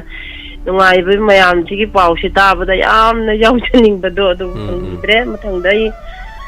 ꯉꯝꯅꯕ ꯍꯣꯠꯅꯖꯒꯦ ꯍꯥꯏꯗꯨꯅꯤ ꯁꯥꯔ ꯌꯥꯎꯖꯅꯤꯡꯕꯗꯣ ꯌꯥꯎ ꯐꯪꯖꯗꯕꯗꯣ ꯍꯣꯏ ꯊꯦꯡꯛ ꯌꯨ ꯌꯥꯎꯕꯤꯌꯨ ꯗꯦꯜꯂꯤꯗꯒꯤ ꯏꯆꯦ ꯖꯦꯕꯣꯂꯇꯥꯁꯨ ꯗꯣꯅꯔꯁꯀꯤ ꯅꯨꯃꯤꯠ ꯃꯥꯡꯑꯣꯏꯅꯅ ꯃꯥ ꯂꯥꯛꯈꯤꯕ ꯇꯤꯀꯦꯠ ꯀꯛꯀꯦꯅ ꯇꯧꯔꯒ ꯃꯥ ꯇꯤꯀꯦꯠꯇꯤ ꯀꯛꯑꯕ ꯑꯗꯨꯒ ꯇꯤꯀꯦꯠꯁꯦ ꯐ꯭ꯂꯥꯏꯠ ꯃꯤꯁ ꯑꯣꯏꯕ ꯍꯥꯏꯇꯥꯔꯦ ꯐ꯭ꯂꯥꯏꯠ ꯃꯤꯁ ꯑꯣꯏꯕ ꯍꯥꯏꯁꯤꯅꯤ ꯃꯥꯡꯉꯤꯅꯤ ꯄꯨꯃꯥꯡ ꯃꯥꯡꯉꯤ ꯍꯣꯏ ꯐ꯭ꯂꯥꯏꯠꯀꯤ ꯀꯩꯅꯣ ꯂꯩꯀꯣ ꯍꯟꯗꯣꯛ ꯍꯟꯖꯤꯟ ꯇꯧꯕ ꯌꯥꯕ ꯑꯃ ꯑꯣꯏꯔꯦ ꯑꯗꯨ ꯅꯨꯃꯤꯠꯇꯨꯗ ꯗꯣꯅꯔꯁꯨ ꯌꯥꯎꯕ ꯅꯪꯅꯕꯅ ꯗꯦꯜꯂꯤꯗꯒꯤ ꯃꯅꯤꯄꯨꯔ ꯌꯧꯔꯛꯄꯗ ꯍꯥꯏꯇꯥꯔꯦ ꯑꯗꯨ ꯗꯦꯜꯂꯤꯗꯒꯤ ꯄꯨꯡ 4ꯗꯒꯤ ꯄꯥꯏꯔꯛꯈꯤꯕ ꯍꯥꯏꯕ ꯇꯥꯔꯦ ꯑꯗꯨꯅ ꯁꯤꯗꯩꯗ ꯆꯞ ꯆꯥꯅ ꯊꯨꯡꯉꯀꯥꯟꯗ ꯌꯨꯝ ꯆꯪꯉꯝꯗꯕꯤꯗ ꯏꯌꯥꯔꯄꯣꯔꯠꯇꯒꯤ ꯃꯐꯝꯁꯤ ꯇꯥꯅ ꯂꯥꯛꯄꯤꯈꯤ ꯍꯥꯏꯇꯥꯔꯦ ꯗꯦꯜꯂꯤꯗ ꯂꯩꯕꯤꯕ ꯏꯆꯦ ꯖꯦꯕꯦꯂꯣꯇꯥ ꯁꯨꯃꯥꯏꯅ ꯇꯧꯗꯅ ꯌꯦꯡꯉꯣ ꯑꯩꯈꯣꯏꯒꯤ ꯊꯧꯔꯝꯁꯤꯒꯤꯗꯃꯛꯇ ꯀꯌꯥꯗ ꯃꯌꯥꯝꯅ ꯍꯣꯠꯅꯕꯤꯕ ꯃꯌꯥꯝꯁꯦ ꯇꯁꯦꯡꯅ ꯍꯥꯏꯔꯒꯗꯤ ꯃꯌꯥꯝꯅ ꯅꯨꯡꯁꯤꯕꯤꯕ ꯑꯗꯨꯒ ꯑꯩꯈꯣꯏꯅ ꯁꯦꯡꯅ ꯍꯣꯠꯅꯖꯕꯁꯤꯒꯤ ꯃꯍꯩꯅꯤ ꯍꯥꯏꯇꯥꯔꯦ ꯊꯥꯒꯠꯆꯔꯤ ꯃꯦꯗꯝ ꯊꯦꯡꯛ ꯌꯨ ꯊꯥꯒꯠꯆꯔꯤ ꯃꯇꯝꯁꯨ ꯂꯣꯏꯁꯤꯜꯂꯛꯄꯅꯤꯅ ꯑꯗꯨꯒ ꯃꯌꯥꯝ ꯈꯖꯤꯛꯇꯪ ꯄꯥꯅꯅꯕꯒꯤ ꯇꯥꯟꯖꯥ ꯑꯃꯁꯨ ꯂꯧꯖꯒꯦ ꯑꯗꯨꯒ ꯍꯜꯂꯣ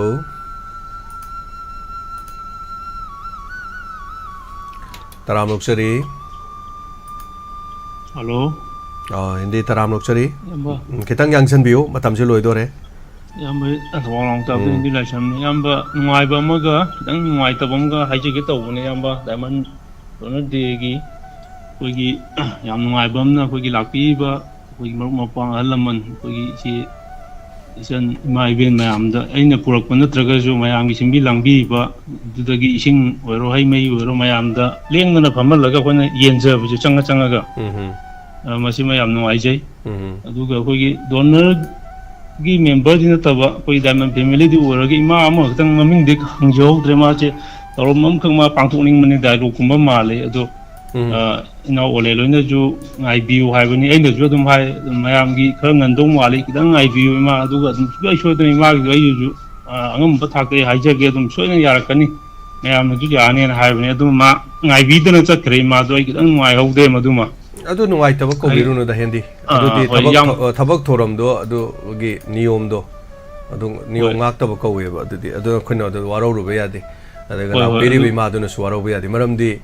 ꯑꯩꯈꯣꯏꯒꯤ ꯗꯣꯅꯔꯁ ꯌꯥꯎꯔꯤꯁꯤ ꯃꯤ 900ꯅꯦꯕ ꯃꯤ 900ꯁꯤꯅ ꯊꯧꯔꯝꯗꯨꯒꯤꯗꯃꯛꯇ ꯃꯃꯤꯡ ꯏꯌꯨꯅ ꯍꯥꯏꯔꯛꯑꯗꯤ samna de ima tombi imna ibungo ima laktoi ni nang ima do number 1 na panchalu hairisi ima do se ngonda thagi lupa lising manga su piriba adu ima do na do haire na lupa lising manga pirak ima do aina han isanja ponte mi gi niyom se khoi miyo bino senggodam ne ba niyom do ngak na sat padu khoi miyo bi ma thong ne ba adu ngasai gi mi gi adu gi rules to laina de nganna la aga sumang da la aga panchan badu na han ba haire do pung 8 makhai da lai 8 makhai de la pham lai thokram ni ko mi di maming palaga adu maina maming pan badu mi humpu manga lai thokre ba humpu manga da lai thokra kan do da la aga ai smaina donor su yaujja de kenom to uchage si tawgen har kan adu pukhalu matam da leiri ba mayam no kari wa haidori ge yimbiyo ko adagi mu koi mai tawi kyam singi ima singja uji kan de mi gi list iri do photo kapram ni track na photo karam ai gi sere number kun ni ko hairam ni pura sakram ni mathang par sang yeng ama sakre ani sakre loimak na tar moi khara tawe ba adai da singhalu ya panema si number 6 si 5 to kakhat khre haira ka doi ne ba e si marak ta kanarom kok thori si list ta yaudi hai doi ne koi chopoidra aduna ngang thokki bo wa haidok ki bo wafam lep ki bo khongpham masigi niyom chumna satpase tai bo mioi gi khwaidi aphabane aduna madade ima duna waro graga su ima duna soiba lei maram di kaino hai kanda ama ngak na bo hona bada tai kai na bo hona badi ya de aduna waro gi badu mathangi hai tare donors ki oisanu donor na tabasu oisanu function di nahan gi do donor na tabadum aroi bada khoin haijai sidi donor gi ni donor gi se hana loisinge matam lemaga di maning da kokthok sage habada hoi yai ha du maning da moi amani adum tawra sakhiba yaw sumai tawdna hai tare hindi makhata biu matam losle oi yamba adum ai oiba mone an ima du gidi khalam bayai khalam da bai aduga yamba ju su khalam oida hoi hoi arapa kangu budi adum nganna chat pigre adu anak ko adum leori adu ayu ona ju loibak tang lega mayam gi loisang ko sam da yauge na khanja ba yama adu ai somda yadam lei da gi loyam dai da aroi ba adum hanjare aroi bi mai tare ai khandi khanja bane ai pung da ko ai yam nungai je bi adu ne mayam gi laga hoi sum mating pangje bu do hindi yam nungai je hindi mating am pangbi tang haje ga thamjara ga yama thagat hindi mating am pangbi thank you hindi yam nungai je stage ka semba khanba tin thangat pa hai tare ai nau nu pam lei ai gi cousin ai nau pa sina asa ayu akhoi hogatri ma loi sidaram et goro ma loi sidaram tin ga ma loi loktharam olen jo pungpa pale olen ga adegi jemi ga ade arjun na jemi gi mama na bomoga adegi ai gi staff sidegi kiran na ai gi staff ma siga moi gai di asloi ukai ta kune de koi khura ai khura ma hai tare ko ado ozau ji ngara hai dem chume function di sumang lila oro kari oro ticket lorom dai kholom dai de lekai gi ne raga club ki koi club ki lila na tro na club ki member loi thola ne ba ticket to lila nga ani nga amni ne moi ticket tingaroi lila yengani everything lila loro pagi sin malang ba khot pa cha ba thak everything loi yaurani do ga pot thilam dai de lila gi member sing do mi mo leite do dai khoi gi badi mi nekte ai khoi leijaba khara do dum tawe kesu kaide war swana tawda di ai gi chai nau sing maroi no olen aduga lehoriba te yobiriba sing yam wai moi haiba tare andana asmathang thorom tawje haibu ngamdo mande angang sing no wajabut adu masi moi mathau ni adum moi mathau ni khalaga dum tawe sigi nuksiba sin aduna haurakkiba kaya hai tare aina mamang da ije function yam tawgal ledan singak tane dum tawra lai smaina chen chonga atatai ne hai tare matam de stay sabadi hawraga kari de amada everything is the aribine ba khoi hona jara basi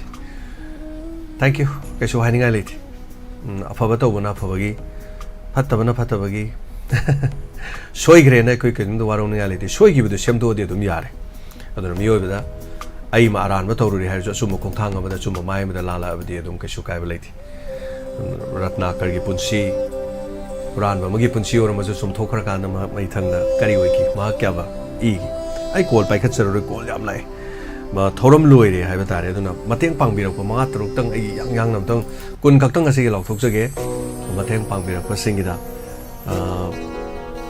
tagasari irom santi pungdong mam de lupa sama pang bi ro ba lai shram yo sanatom bi herok ta gi lupa sam pang bi ba aduga akha memcha kwa kai che Lengyan amadi khudai pubirakpa thagachari to lengyan ga porpo sing jamata yalandra bane ba kai no hai kanda ꯑꯩꯈꯣꯏ ꯈꯛ ꯌꯥꯜꯂꯒ ꯑꯦꯗꯃꯤꯟꯁꯤꯡ ꯀꯃꯥꯏꯅ ꯌꯥꯜꯂꯣꯏ ꯑꯦꯗꯃꯤꯟꯁꯤꯡ ꯌꯥꯜꯂꯒ ꯑꯩꯒꯤ ꯁ꯭ꯇꯥꯐꯁꯤꯡ ꯀꯃꯥꯏꯅ ꯌꯥꯜꯂꯣꯏ ꯑꯗꯨ ꯁꯤ ꯃꯌꯥꯝꯁꯦ ꯈꯜꯂꯨꯕꯗ ꯍꯥꯏꯇꯥꯔꯦ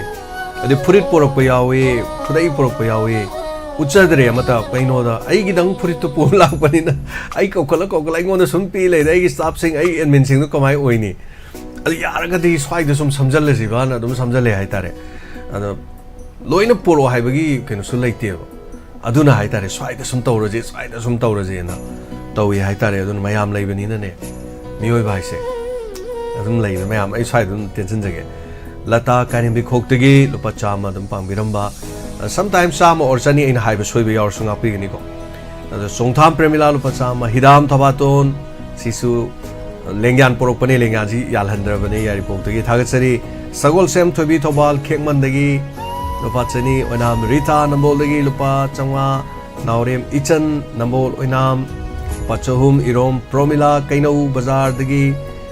ꯖꯤꯔꯤꯒꯤ ꯐꯪꯁꯟꯒꯤ ꯂꯨꯄꯥ 300 ꯍꯥꯏꯗꯤ ꯂꯨꯄꯥ 700 ꯁꯣꯔꯥꯝ ꯕꯤꯂꯥꯁꯤꯅꯤ ꯂꯩꯃ ꯁꯒꯣꯜꯕꯟꯗꯒꯤ ꯐꯪꯁꯟꯒꯤ 200 ꯅꯤꯡꯉꯣꯝꯕꯝ ꯃꯦꯃ ꯂꯨꯄा 500 ꯗꯣꯅꯔꯒꯤ 300 ꯐꯪꯁꯟꯒꯤ 200 ꯅ ꯄꯤꯕꯤꯔꯝꯕ ꯄꯥꯛꯄꯤ ꯅꯤꯡꯉꯣꯝꯕꯝ ꯃꯌꯥꯏ ꯂꯩꯀꯥꯏ ꯂꯨꯄꯥ 500 ꯗꯣꯅꯔꯒꯤ ꯑꯃꯗꯤ ꯐꯪꯁꯟꯒꯤ ꯂꯨꯄꯥ 300 ꯑꯃꯗꯤ 200 ꯇꯦꯖꯄति ꯑꯌꯦꯛꯄꯝ ꯈꯝꯅꯥꯝ ꯂꯩꯔꯛꯇꯒꯤ ꯂꯨꯄꯥ 100 ꯈꯝꯕ ꯇꯨꯏꯖꯝ ꯑꯣꯖꯥ ꯐꯪꯁꯟꯒꯤ ꯗꯃꯛꯇ ꯂꯨꯄꯥ 200 ꯌꯥꯡꯉꯪ ꯄꯣꯛꯄꯒꯤ ꯆꯦ ꯑꯝꯕ ꯖꯤꯔꯤꯒꯤ 100 ꯐꯪꯁꯟ ꯗꯣꯅꯔꯒꯤ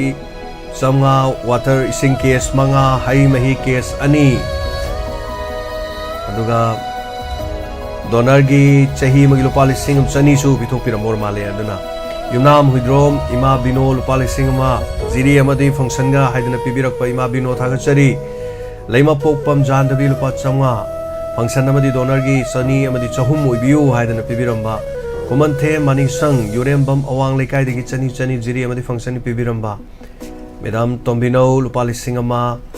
ꯖꯤꯔꯤꯒꯤꯗ ꯃꯇꯦꯡ ꯄꯥꯡꯕꯤꯈꯣ ꯍꯥꯏꯅ ꯄꯤꯕꯤꯔꯛꯄ ꯊꯥꯒꯠꯆꯔꯤ ꯖꯤꯔꯤꯒꯤ ꯄꯩꯁꯥꯗ 50,000 ꯌꯧꯔꯔꯣꯏꯗ꯭ꯔꯅ ꯌꯥꯝ ꯋꯥꯖꯔꯝꯕꯅꯤ ꯇꯞꯅ ꯇꯞꯅ ꯃꯌꯥꯝꯁꯨ ꯄꯥꯡꯕꯤꯔꯛꯄꯗ ꯌꯧꯁꯤꯜꯂꯛꯀꯗꯧꯔꯦ ꯃꯩꯁꯅꯥꯝ ꯄ꯭ꯔꯚꯥꯕꯇꯤ ꯂꯧꯀ꯭ꯔꯥꯛꯄꯝ ꯂꯩꯀꯥꯏ ꯏꯝꯐꯥꯜ ꯖꯤꯔꯤꯒꯤ 300 ꯗꯥꯏꯃꯟꯒꯤ 200 ꯍꯥꯏꯗꯅ ꯂꯨꯄꯥ ꯁꯨꯃꯥꯏꯅ ꯇꯧꯗꯅ ꯄꯤꯕꯤꯔꯝꯃꯤ ꯑꯗꯨꯅ ꯁꯤ ꯅꯠꯇꯕ ꯑꯇꯣꯞꯄ ꯂꯥꯎꯊꯣꯛꯀꯗꯕ ꯑꯩꯈꯣꯏꯒꯤ ꯀꯩꯅꯣꯗ ꯂꯩꯖꯔꯤ ꯗꯣꯅꯔꯒꯤ ꯂꯤꯁꯇ ꯌꯥꯎꯕ ꯍꯥꯏꯕ ꯇꯥꯔꯦ ꯑꯗꯨꯒ ꯍꯥꯏꯔꯤꯕꯗꯨꯅ ꯑꯩ ꯃꯊꯪꯒꯤꯗ ꯑꯃꯨꯛ ꯂꯥꯎꯊꯣꯛꯆꯒꯦ ꯃꯌꯥꯝ ꯑꯩꯈꯣꯏꯒꯤ ꯗꯥꯏꯃꯟꯒꯤ ꯃꯐꯝ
Thank you so much, Sagachari. Tarom Sadokchari, the net that Kibra Maramuraka,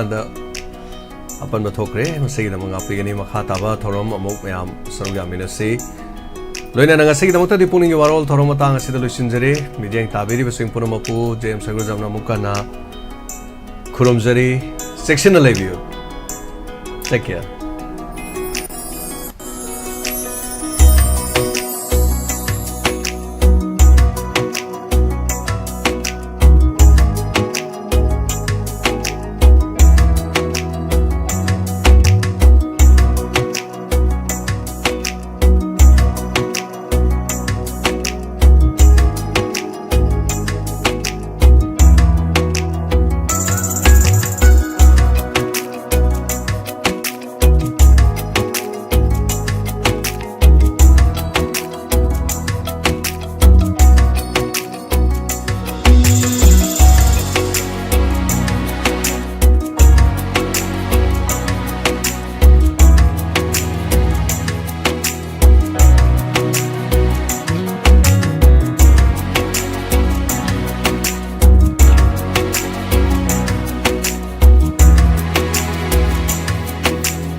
hangdokchari Ayush Healing Point Armani Building Pakhang Lapam Pareng Kaksing Khunyai Lekai Mafam masida Ayush ki laing bagi khudong saba phangbiragani loinana makhal khudimaki therapy tobagi khudong saba su phangbigani therapy makhal singa dudi homeopathic consultation yoga and naturopathic consultation Ayush medicine acupuncture massage therapy yoga therapy steam bath ultrasound therapy interferential therapy infrared therapy vibromassage back therapy weight loss therapy asina sima makhal kaya gi therapy sing phambigani loinana liver gi anaba amadi kidney da nung leiba amadi tonsillitis skin gi problem loinana nupi gi anaba sing amadi anxiety stress tumba yadaba sina singba sigi laing gi khudong saba pijari masi khaktana tana allergic oiba gout leiba heart amadi masigi mari leinaba laina sing diabetes amadi haksang gi weight hengatpa tonga tonga balina kaya gi maram dasu tanabi be yagani Ningtokaba numit tagina thangja numit ki ayuk pung mapan dagina pung ani fauba loinana nomaiju numit ayuk pung nipan dagina nungthil pung mari faubagi Dr. Unabi bagi khudong saba phangbigani akopa marol gidama 8413935890 loinana 6009968145 Ayush Healing Point Cure with Care Armani Building Pakhang Lapam Pareng Kaksing Khunyai Lekai Laumi Singidamak Nungairaba Paujit Adongi Lofamda Toina Tagan Batil Mayol Chikpi Amadi Mana Konsinbi Hauzik Lakle Til Asidagi Irai Lining Octopangam Labatil Hidak Fartera FMC gi Fartera Aring Balofamda Linkraba Matung Numit Tara Mangani Degina Numit Kuntrani Ahun Balofamdana Numit Kuntrani Dagi Numit Nifu Mangani Fawada Sangam Amada Fartera KG Anigi Changda Chaitok Piu Mayol Chikpi Amadi Mana Konsinbi Tildegi Mapung Phana Ngaktokduna Phokphok Marang Kaina Lokpi Fartera Tilarida Yonba Dukan Singda Fangbiragani Akupa Marul Gidamak Tanabiu Panthoibi Sits House Khoyathong Imphal Fartera FMC gi Fartera Admission open adongi isabu mahi machine gi taibangda karomda chathan biba pambi bage umnamak Imphal Valley Academy gari makhalekai airport road ta leijare academic session lisingani kunmari kunmanga ge science amasung arts stream da class 11 da mingchana ba admission form thajare mahiroi singi damak school asina mapung faraba campus thamli masida natana experience leiraba oza singna mahiroi singbu masada masagum takpi tambiri matik saraba science laboratory smart class yauna net amasung z aspirant singi damak foundation course